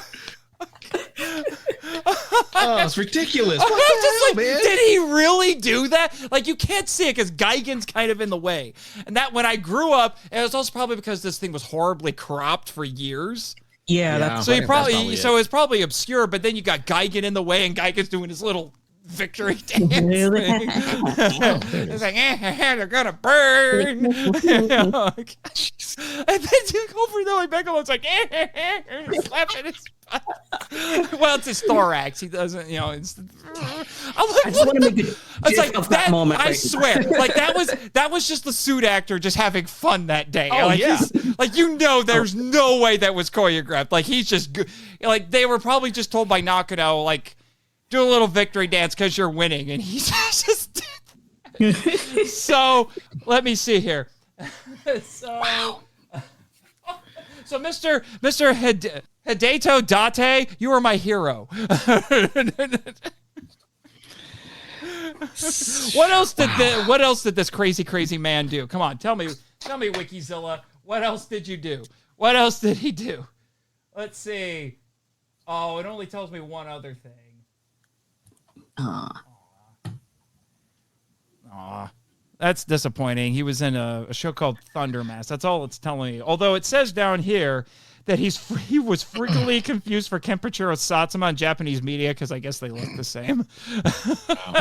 There's one thing that I also noticed, and all of us must know this because it seems to be a trope with Godzilla films, and it's the way Godzilla fights. He is, for the most part in the Showa era, he's sumo. He's up close, personal. He does a lot of fisticuffs, wrestling moves, all that stuff. He has a very bad habit of getting really close to an enemy that he has downed, like made unconscious, and then that said enemy bouncing back up or doing something to him. I mean, Place possum. Kumonga gets him in the eye. Kong has done it, and then in this one he does the same thing. Megalon is out for the count. He creeps up on him, goes, is he really gone? Is he dead? I think he finally learned. It takes a while to get through that pea brain that's in his skull, but he finally learned. Because hey, Eric Carter was wrong. That doesn't count. He was wrong, but he doesn't learn quick. Let's face it. But Megalon shoots that dancer grenade out of his mouth, and then Godzilla just backs up, and it falls right back in, giving the guy. I thought it actually hit him in the head, and he flinched back, and then it fell back down into his mouth. I didn't see any contact. That's the thing is, I watched that like 3 times in a row. I was like, it's not hitting him. He flinches back to get out of the way of it, thinking if it hits me, it's going to explode. That seems to be the modus operandi of the dancer grenades. But it didn't happen. I was actually proud of Godzilla for having learned his lesson, specifically from Kumonga, because nobody wants to lose another eye, even if they grow back. Well, Godzilla, that wasn't the only time Godzilla took it to the eye. No, it was not. Hedorah did it to him too. Oh, yeah. And that was recently. So in his memory. Yeah, in his memory. Although, according to the subtitles, this takes place in 1970X. Yeah, but that's a Japanese convention. They do that with a lot of movies. Yeah, I found it. If they're in their original language with the original subtitles. So, another kudos for Roku. I know we're going back, but when they're in the container, when he and who is he with? Is he with Hiroshi or is he with Goro? Science Dad. It's Science Dad, so it is Goro. Okay, Roku of the Magic Fingers, man. This little kid undoes these knots, professionally tied knots, without using his eyes. That is not easy to do, especially when you're being jostled around left and right and hurting your head in a very unconvincing manner. Yeah, but then he gets batted by Megalon after he smashes the dam, and they inexplicably survive. I want that container. I want that. What that container is made of? It's obviously made of vibranium because it absorbs shocks. As someone who was stuffed into it and basically mailed off island in it, I can vouch for its durability.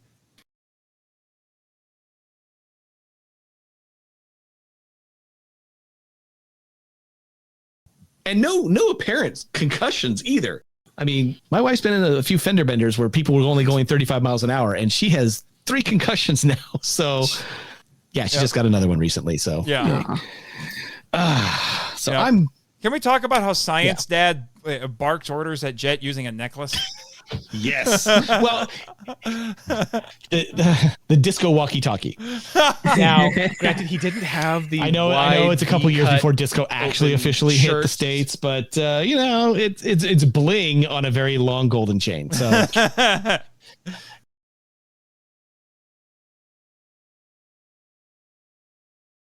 I can only think that he was jealous of Emperor Antonio's raging chest hair of tentacles. So he didn't have that background for the necklace. So he had to surreptitiously Yeah. keep it inside until he needed to use it. Right. But yeah, it's right. very You know, weird. But let's be honest, if Bandai ever made a replica of it and sold it, we'd all buy it. We'd snap it up, yeah. Well, if the one look at it, it looks just like either like a little mesh, like metal mesh on the back of it, or maybe it was like a circuit board or something. But it just I couldn't get a good look at it. Actually, you know what, Bandai? I know you're listening. Here's an idea for you. Not only do you make a replica of it, you make it Bluetooth. Oh, nice. So we can talk to people on our phones with it. Even better, you're talking to it and Jet responds. There you go. Yeah. There you go. Jet, make sure you get royalties for that one. Thumbs up. I like it. All right. Talk to legal. Yeah, talk to legal. Talk to legal. Okay. I don't know how many more notes any of us have with this movie, but we have gone on a lot longer than I thought. We should probably start wrapping up. I have 2 points. Okay, 2 points, and then we got to get to the moment. Right. I have an observation, and then I have a little drama speech that I did for Gigan because I think he's fantastic in this. The observation is this, okay? And follow me here, both of you. I mean, Megalon is a god to the Cetopians. Correct. We all agree, right? He's the god monster. Mothra is also a god monster to her people. Granted, she's on the side of good and life and rebirth. Guys, they're both insect kaiju. Why can't we get these two crazy kids together? I mean, come on. They're both semi-divine. I don't know. I'm sure they have a lot to talk about their followers, whether to eat them, whether not to. I mean, the crazy dances they do. I'm sure Megalon has thoughts. I don't know. Kim, can you tell us if the queen of the monsters likes bad boys? I don't know. She doesn't seem like the type to like bad boys. She seems like a goody. She's a good girl. Yeah, nice guys. Yeah, she's a good girl. She's a good girl. Well, that's a shame. Yeah. I just think it would be interesting. We don't see a lot of kaiju romance. I mean, well, I don't know. I don't know. You never know. You never know. Megalon could swoop in and steal the hearts of one of those larvae. You never know. Well, didn't one of the larvae have red eyes and one had blue eyes? Yeah, this is true. Yeah. So maybe red eyes is a bad girl. Oh. I can change him, Mom. I can change him, Mom. I know he's. I know jazzy soundtrack. I know he drills holes that are inconvenient and spits dancer grenades, but I can change him. Nice. Kim, we need to do this comedy sketch at some point. Like Mama Mothra is yelling at Red Eyes for going on a date with Megalon. Ew, Mom, stop trying to ruin my life. I love him. You don't know him like I do. Meanwhile, Blue Eyes is just like, what is wrong with you? And then Mom could be like, shut up, you're going out with Batra. Yeah, that's a real bad boy. But he has the good of Earth at heart, I suppose. Yeah, that's gonna be Mothra. It's just like, but Mom, Blue Eyes is going out with Batra. It's like, but he has the good of the Earth, on his mind. What does Megalon have on his mind?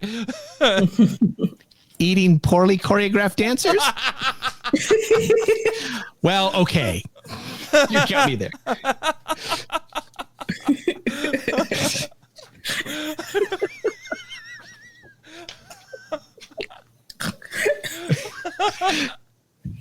Okay. You gonna be okay, Kim? I'm good. Little too much levity.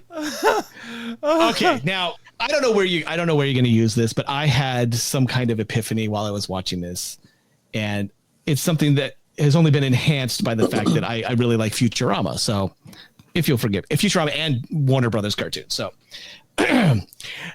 now I'll say I'm gonna be a simple cybernetic hyper chicken from the M Space Hunter Nebula But when the people of Seatopia asked for my help to partner with my esteemed colleague here, well, I just dropped what I was doing and hopped right over to Earth for a little down-home destroy and conquer. I say Megalon is a superior kaiju and friend, despite being a subterranean cockroach cicada with drill bit hands and delusions of godhood, if you know what I mean. That's like, who am I? It boggles the mind to say how that boy can do anything with those mechanical doohickey. Of course.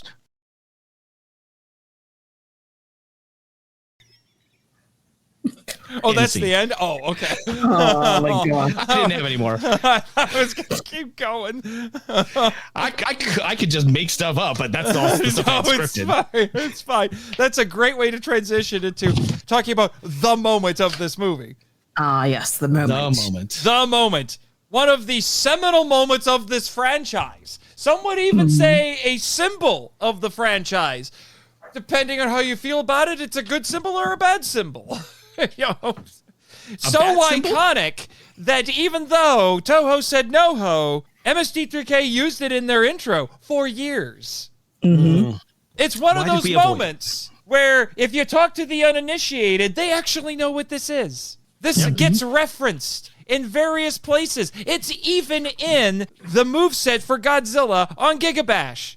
And it's the hasty Godzilla, which makes it even funnier.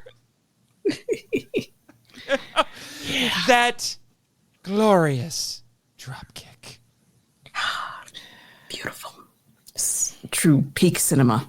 What can you say? I mean, I think even MST3K, when that happened, they were just like, well, that happened. We can't top that. Yeah, it's like they had nothing. They're just like, well, that happened. You know, it's on that like top 5 list of most ridiculous things Godzilla's ever done. That might be number 1. And it's so good he did it twice. So nice he did it twice. It's number 2. Flying in Hedorah. Okay, flying in Hedorah. That's number. Okay, flying in Hedorah. That's number 1. I mean, but this was you know, an equally as egregious violation of the laws of physics. I'm just saying, even my friend Raymond can't defend the damage done to physics with this maneuver. No. Now, from a purely technical standpoint in suit building, if they had shown any kind of weight and structure to the tail itself to give it some kind of rigidity so that there was some kind of weight on top of it, maybe I could have bought it a little.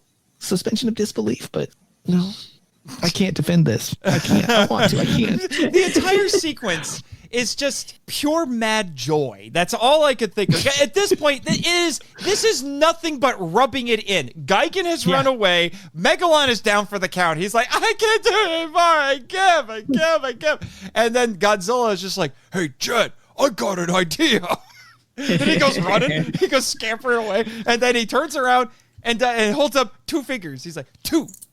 Which has been co-opted as a peace sign in GIFs. But anyway, and memes. He's like, 2. And then Jet just knows what it is. He like goes over, he just picks up poor Megalon, practically arrests him, you know, holding the claws back, and then Jet's like, come on, do it.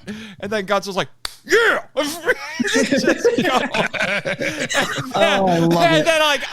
I don't know if he's actually sliding on his tail or if he has just thrown himself forward so fast that there is actually no weight on that tail.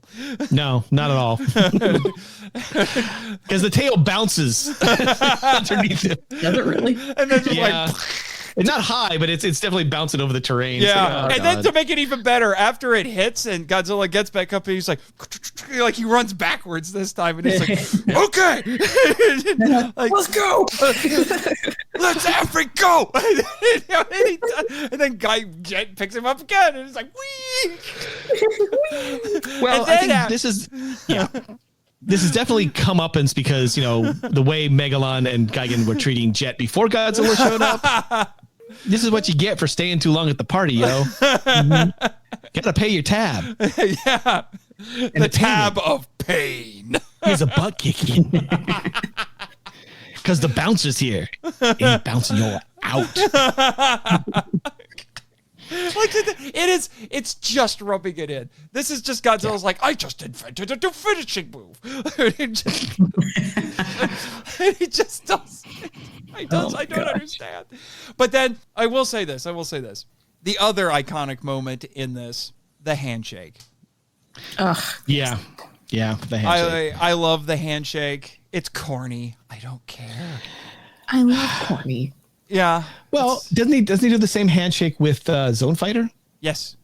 Or similar. He does. Because very this suit comes back in Zone Fighter. That's which was right. Made around the same time. And crazy enough. Superhero. Yep. That was Toho's equivalent of Ultraman. Gigan comes back in it. Ghidorah is in it. Yeah. And here's the crazy part. It's canon. Yeah, it's canon. It's canon. Just shoot it into space. It's canon. But anyway, so they do the handshake. I remember showing this to a friend when I was a wee lad, and my friend's like, "Oh, are they gonna hug?" No, they don't go that far. That's even for this movie, that's jumping the shark. Jumping the Zigra, as we like to say around here. It's just, we're not doing that. So they shake hands, and then Godzilla leaves, and then the movie remembers, oh wait, Jet's the actual star, and then and then it goes back, and he spontaneously shrinks, and then suddenly he's not sentient anymore, and we get the Jet Jaguar fight song that at one point actually featured a clip that needed to be properly edited, where the actors are standing around ready for Junfuku to say action. Yeah.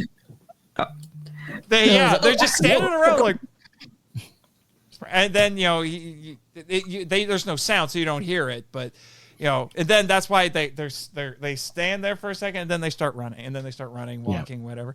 But they have since corrected that. Yes. They have properly edited it. So, I mean, the handshake is also iconic. Those con exclusive toys from SDCC, I want them. I want it. Where you can make it so that they're actually doing the handshake. We have the BA new version of it from that Jet Jaguar short, where Jet comes over and does like the Predator handshake with Godzilla and helps him stand up. Nice. I have to confess, I made a little meme of it where I put it on there. It's like, what's the matter? Man, I got you pushing too many pencils. But it has that same. Whose biceps are bigger? Yeah, but if you watch it in the context after Jet and Godzilla have fought, and now Godzilla's falling over because he got attacked by Ghidorah because Ghidorah showed up. Jet kind of looking back and forth, and then walking over to him, it just oozes this Godzilla, you SOB. I mean, Godzilla already can read Jet semaphore. So I don't care. I love it. It fits within the narrative in sign language, which who knew he was multilingual? He barely understands English. Sure. You say that, Japanese. but you say that, but he spoke English in the previous movie. Oh yeah. This shall not be spoken of. I just like, but after that drop kick, after this handshake, then you get the Jet Jaguar fight song. Yep. What more do you want? I find, watching Godzilla walk away and being able to see the set of the walls and it meets, I finally, as a child, you're not looking for it. Now I'm dissecting the movie and I'm going, oh, he can't walk very far. Oh, he's going to hit that wall. Oh, they cut. Okay, they cut away. Good. It's like, the direction was just keep walking till we tell you to stop. We're not going to tell him to stop. He can see in that, right? Not very well. No, not at all. It's like, Mr. Nakano, he just reached the end of the set. He'll keep going. Don't worry, he's made of plywood and big balsa, so he'll be good. But sir, what if he knocks over the horizon? He's Godzilla. He is the horizon. He is the horizon. Even the horizon bows to Godzilla.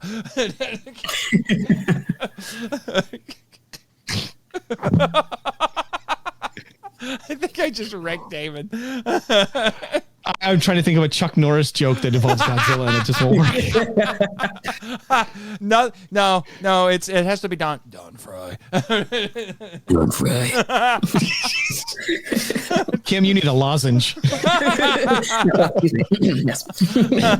I don't know what you're talking about. What do you mean? Oh, good dog, good little. Oh, gosh, Mickey. And we've gone off the rails. It always happens at the end. I was gonna say this is what Godzilla versus Megalon does to you. Yeah, It fries your brain. Yeah, it fries your brain. But just to summarize, before we move on to Close Up Shop, because good Lord, I can't believe we have talked this long about this movie. But Really? Yeah. But anyway, I will never not love this movie. Every time I watch it, I can't help but smile. Its flaws are glaringly obvious. It doesn't just wear them on its sleeve. It wears them on its entire shirt. It's not just on the sleeve, it's on its arms, its face, it's everything. It is undeniable. It is an undeniable victim of circumstance, as Danny put it. Slapdash. It is the textbook definition of slapdash, but it is endlessly entertaining. I love it. And like you said, I'll never not love it. It puts a huge goofy smile on my face every single time. Yeah. And this movie solidified Godzilla as a superhero for me. 100%. Yeah, it is so full of charm. There's a lot of bad movies out there, but they have zero charm. Even if they're sincerely made bad movies, if they don't have charm, no one cares. Even the MST3K guys struggle to get through movies like that. This is full of charm. This is like that really dorky friend that you keep around because he's always well-meaning and he's always entertaining because he's always saying silly things that make people laugh. And just like the song, he always good-hearted. It's like, that's why you keep him around. Yeah, he's a dork, but you keep him around because he's so sincere. And I feel called out, Nate. And it feels good. I'm just saying, My takeaway from this, and now obviously I wholeheartedly agree with both of your statements. This is a wonderful movie. It's an adorable movie. I love it. Is it perfect? Not even close. Is it good? Not really. It's kitsch. It's camp. In a way, it revels in its camp and kitsch. I mean, it steals from James Bond movies with the whole secret agents thing going on. It steals from the tropey science dad, action dad thing going on. It steals from everything. It steals from other movies in the franchise. It's exactly. It's just people. It's just Underground Kingdom instead of aliens. Yeah, and that's again. Well, they tangentially have an alien kingdom. They have the Nebulans who send Gigan. Beyond all that, it is a freak show of a movie. And my takeaway is let your freak flaws fly. You don't need a flag when you have this many flaws that are so endearing and ridiculous. And frankly, just make you love it more because you know how fun this was when you were a kid. Mm-hmm. You didn't care about the flaws. It was just good slobber knockers, scratchy, weird fun. Right. And all joking aside, I can't divorce my kid memory from my hypercritical adult memory that wants to tear everything down and see the flaws for what they are. And I can't do that because the kid is still super happy to see this movie. I dread watching this with my wife eventually because she doesn't have that same little kid energy when you're seeing this thing for the first time. Yeah. But here's hoping. Yeah, here's hoping. I know some people, for a long time, it was popular to hate this thing. I do think it's going through a reevaluation, like a lot of these later Showa era Godzilla films have been experiencing. Hedorah, All Monsters Attack. Those are the two popular ones to reevaluate. This one is being reevaluated. Even some of the research I was looking at it, they were all written at different eras, and the newer stuff was much warmer to this movie. Yeah. And appreciating it for what it was. And, you know, it's one of the, and Kim, you can vouch for this, is one of the easiest Godzilla movies to show to a little kid. Oh, yeah. 100%. You've shown it to your nephew, and he's been entertained by it. Mm-hmm. With some of the cutest videos on your channel. Yeah. Little reactions to it. Yeah, he's a budding Godzilla fan. Yes. Yeah. So this is an easy one to show. But I know it's popular to hate it because it was so widely seen that it became the definition of who Godzilla is. Yeah. To a lot, you know, the uninitiated. And my response to that would be, it's not the movie's fault.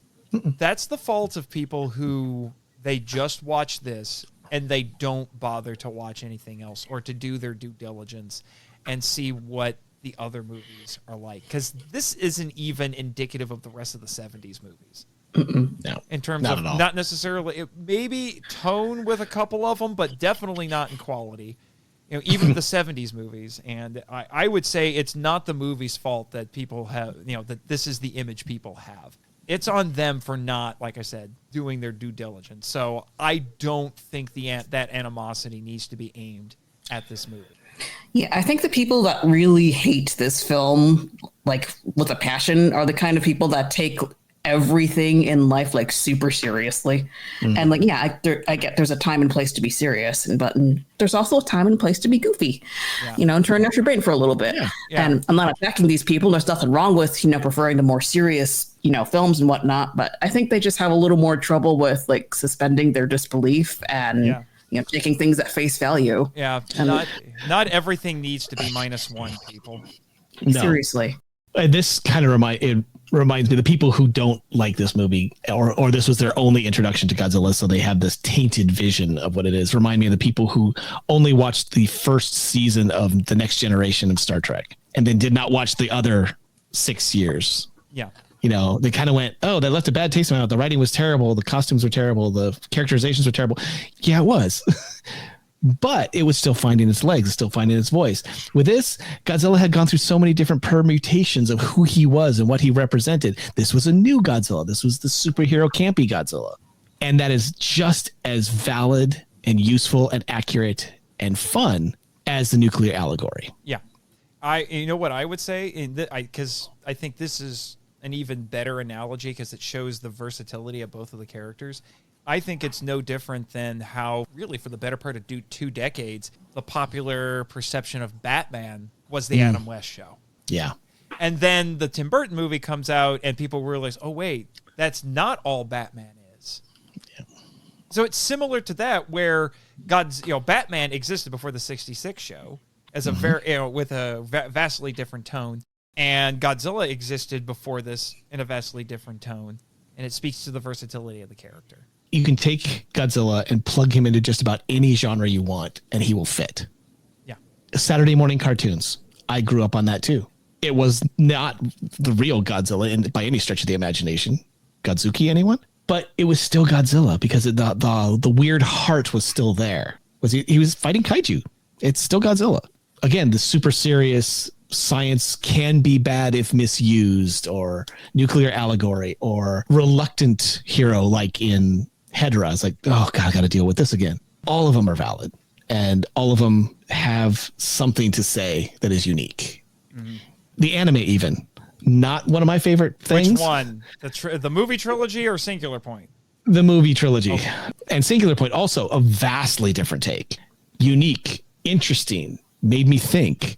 And that's what I think the heart of who Godzilla is, beyond the fact that we're stuck right now in the 70s with this guy. There's a lot going on in that lizard skull of his. And he's just trying, as we are trying to figure him out, he's trying to figure us out. And I think that's an important point to make, and that people need to take away from something like this that they might not appreciate on the level that we do. Sorry to become Debbie Downer all of a sudden, but no. I didn't take that as a downer. It seemed so much therapy. Godzilla versus Megalon is therapy. Yes. It makes you happy. You have a bad day. You have a bad day. Yeah, put on Godzilla versus Megalon, and all is right with the world. It's joy therapy. Definitely appreciating something for what it is and not for what it could be or isn't. Embrace the ridiculousness of this world.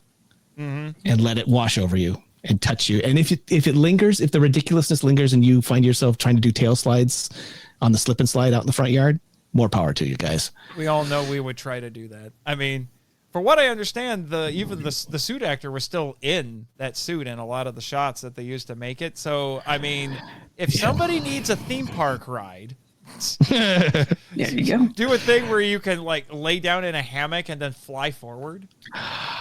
That would be so much fun. Sign me up. Sign me You up. have a big rubber dummy Megalon and just like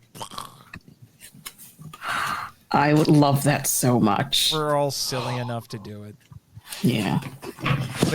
There's your new Godzilla zip line. Oh, yes, definitely. But I'm sorry, there has to be a jet holding the Megalon. Yes. Well, There has yes. to be. Yeah, that is required. Yeah. because the Contractual obligations. Yes. Yeah. talk to legal. I'm thinking that if you're doing that, then the Megalon would be like a dummy being held up by somebody in a jet suit, and that they move out of the way as you hit Oh, that would be funny. it. Authenticity, man. I want authenticity. Yeah. We always got to have that Godzilla versus Megalon authenticity. And you All got to right. wear those big Godzilla slippers. Yes. Yes. Makes it even better. All right. It's time to move on and start wrapping up.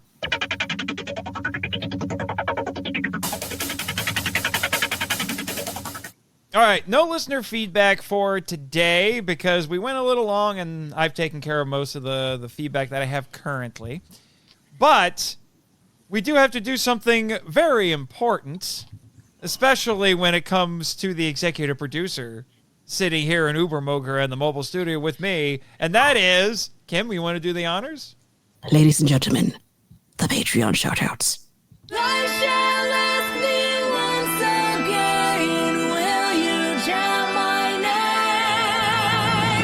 Daddy Damena, Damon Noyes. The Cellcast! Eric Anderson, Ted Williams. Winja! Hiya! The Ninja! Christopher Reiner, The indiscreet one. Eli Harris! Jake Hambrick, Matt Walsh, but not that Matt Walsh. Jonathan Cartwright! Leon Campbell, And Michael Watson here. Edwin Gonzalez! Eric Pearl,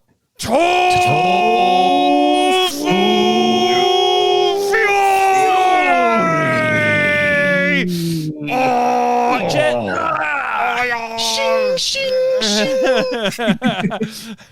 Hey, Jet, are you powered by Tofu Fury? Oh, don't want to talk about it. That was the most Jimmy thing he said all this entire time. It's cat treats Yeah, cat treats. and catnip. Yeah. I would like to, something I neglected to mention.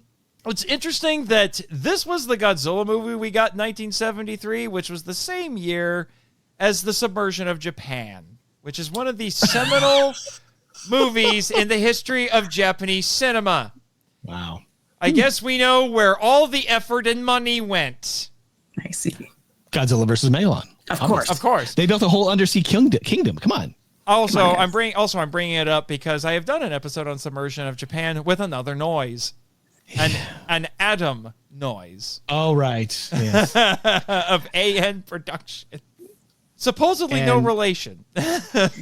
Probably We'll cousins see. of some variety. He There's lives on the also East Coast, another you guy live I on the follow West called Coast? Mike Noyes, who is also Yeah, into but the movies Noyes and family whatnot. started on the East Coast. Long lost brother.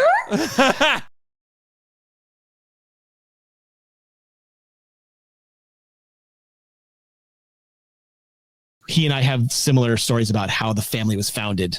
So There was a guy, I forget his first name, but his last name was Marchand, and he used to be a park performer at Disney parks. He played the genie. And I just Magical. and I'm like, are we related? Maybe. Marchand is French, right? Yes. Possibly. French got around. Yeah. Also, Jet, who let the dog into this house? Jet, what did I tell you about adopting strays?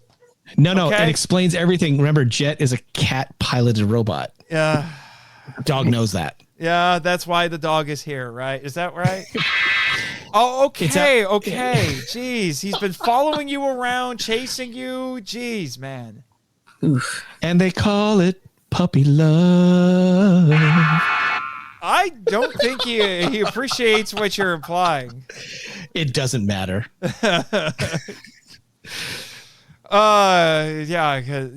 Just make sure to just shoo him away. I'm sure he's got a collar or a chip or something. He's probably not ours. He's definitely not ours. He belongs to somebody. We're not adopting him. Okay. If we do, I'm naming him Caesar. I'm more of a kid person.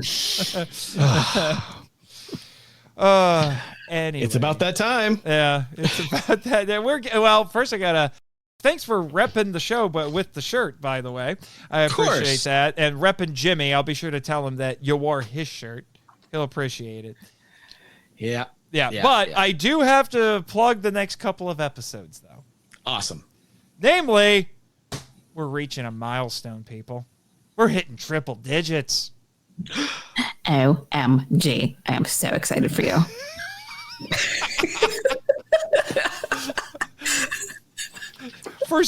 You were the most SoCal Jersey girl ever. You know that? I grew up in a white neighborhood. Leave me alone.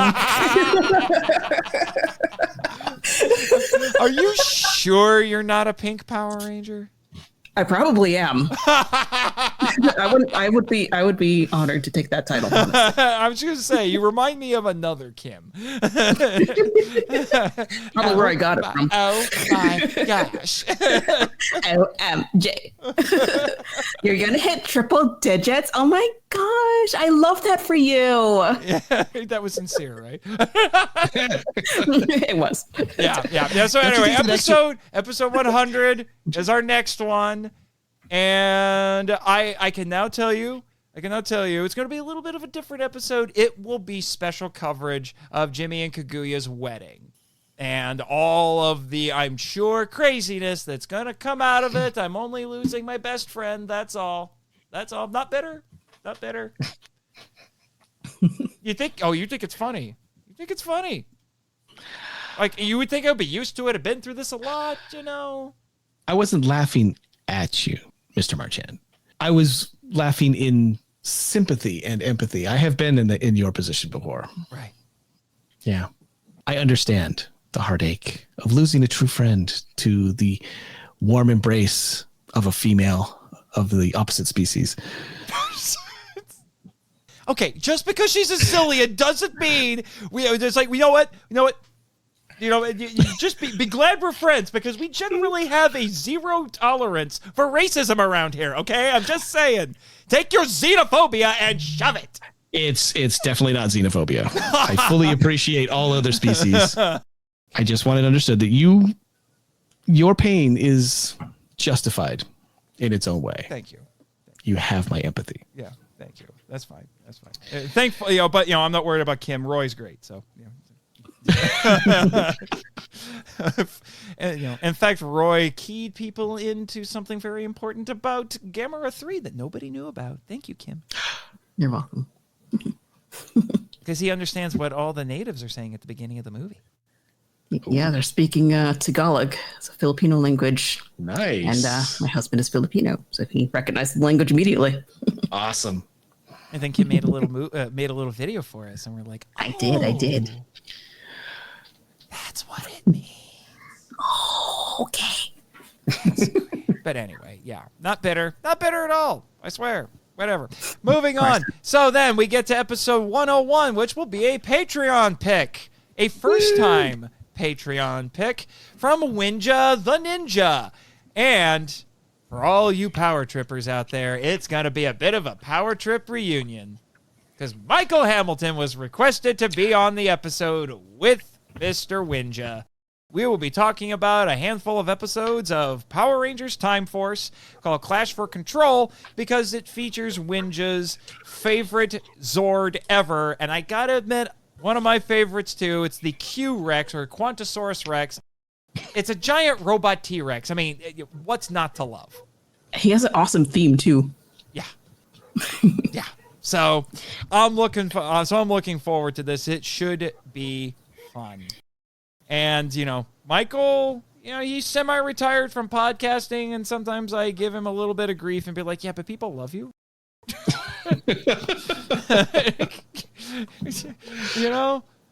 I understand, but people love you. Anyway. Because I originally thought Winja was going to be content just coming on the show with me, and he's like, can Michael come? I was like, I'll work my magic. And then I told him, I was like, little Winja the Ninja wants you to come on the show to talk about Power Rangers, and Michael's like, okay. You really had to browbeat him, I take it. Well, if it had been anything else but Power Rangers, that might have been a little difficult. Got a lot of stuff to look forward to from going forward in the next month or so. So hopefully we can keep up with it, especially since we're still having to wrangle kaiju. The next one on our hit list will make Mr. Noyes happy because we're going to Denmark. He's only been begging for this for like 4 years. Yeah, something like that. Been begging. And I said, don't worry. It's coming. And now, aren't you glad we waited? I am so glad. I am so happy. That Vinegar Syndrome release. I thought I was doing good just finding that pirated Danish version for you, but damn. For sure.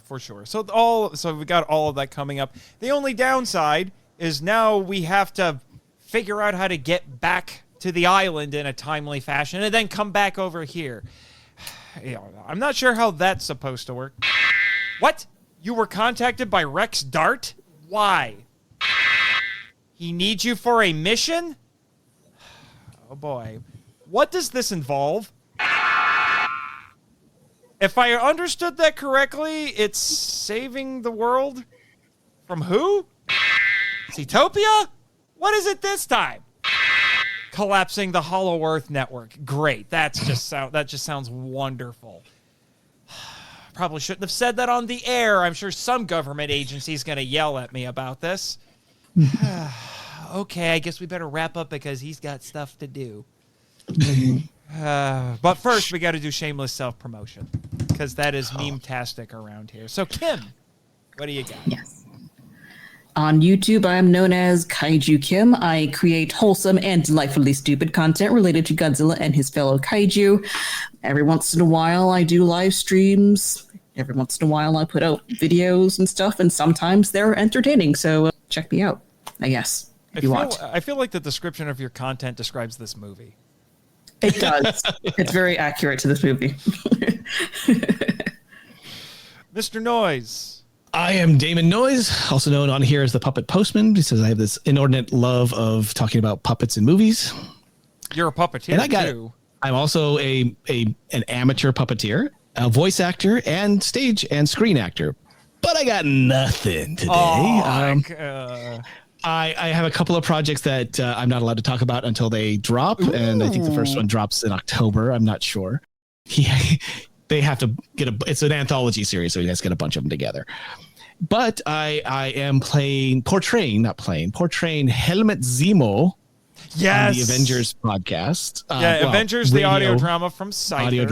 From Scyther. And I have only had 2 opportunities to talk yet. But the big one comes up soon. Yeah? I get to talk to Dr. Doom. And we shall see how that goes. Yeah? Yeah. In the same one, I am playing Johnny Star, baby, the Human Torch, which that should be fun.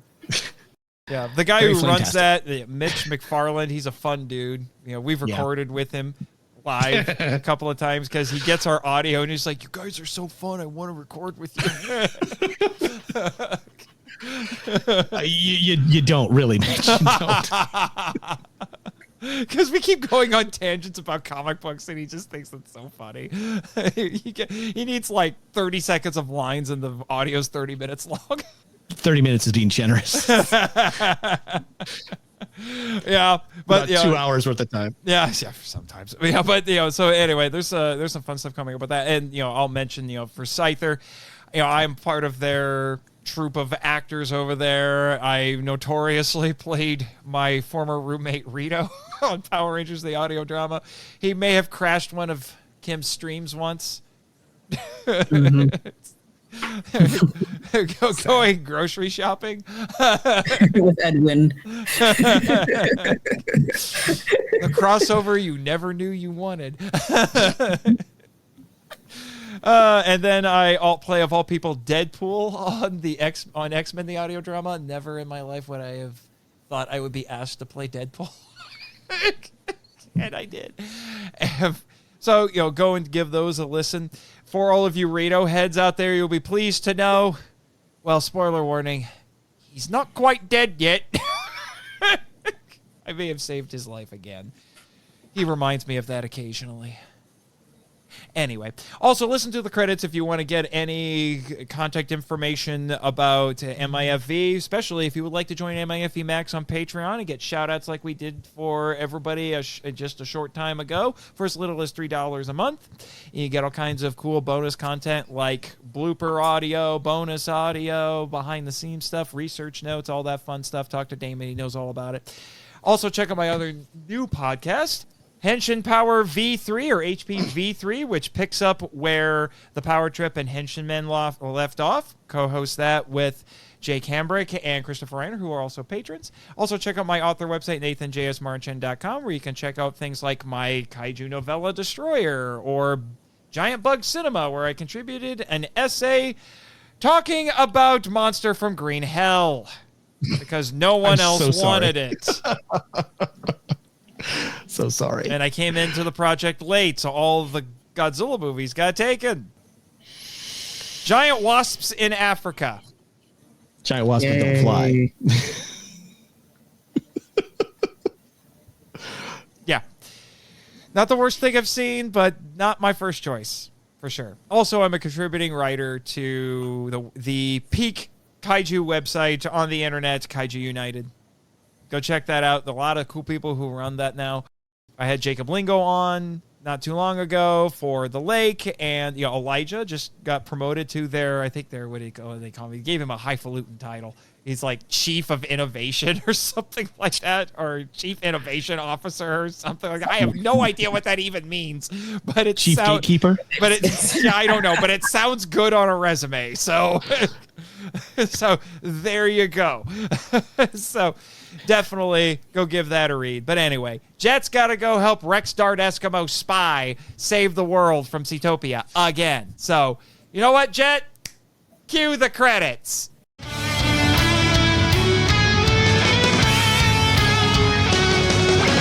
Thank you for listening to the Monster Island Film Vault, a podcast produced and hosted by Nate Marchand.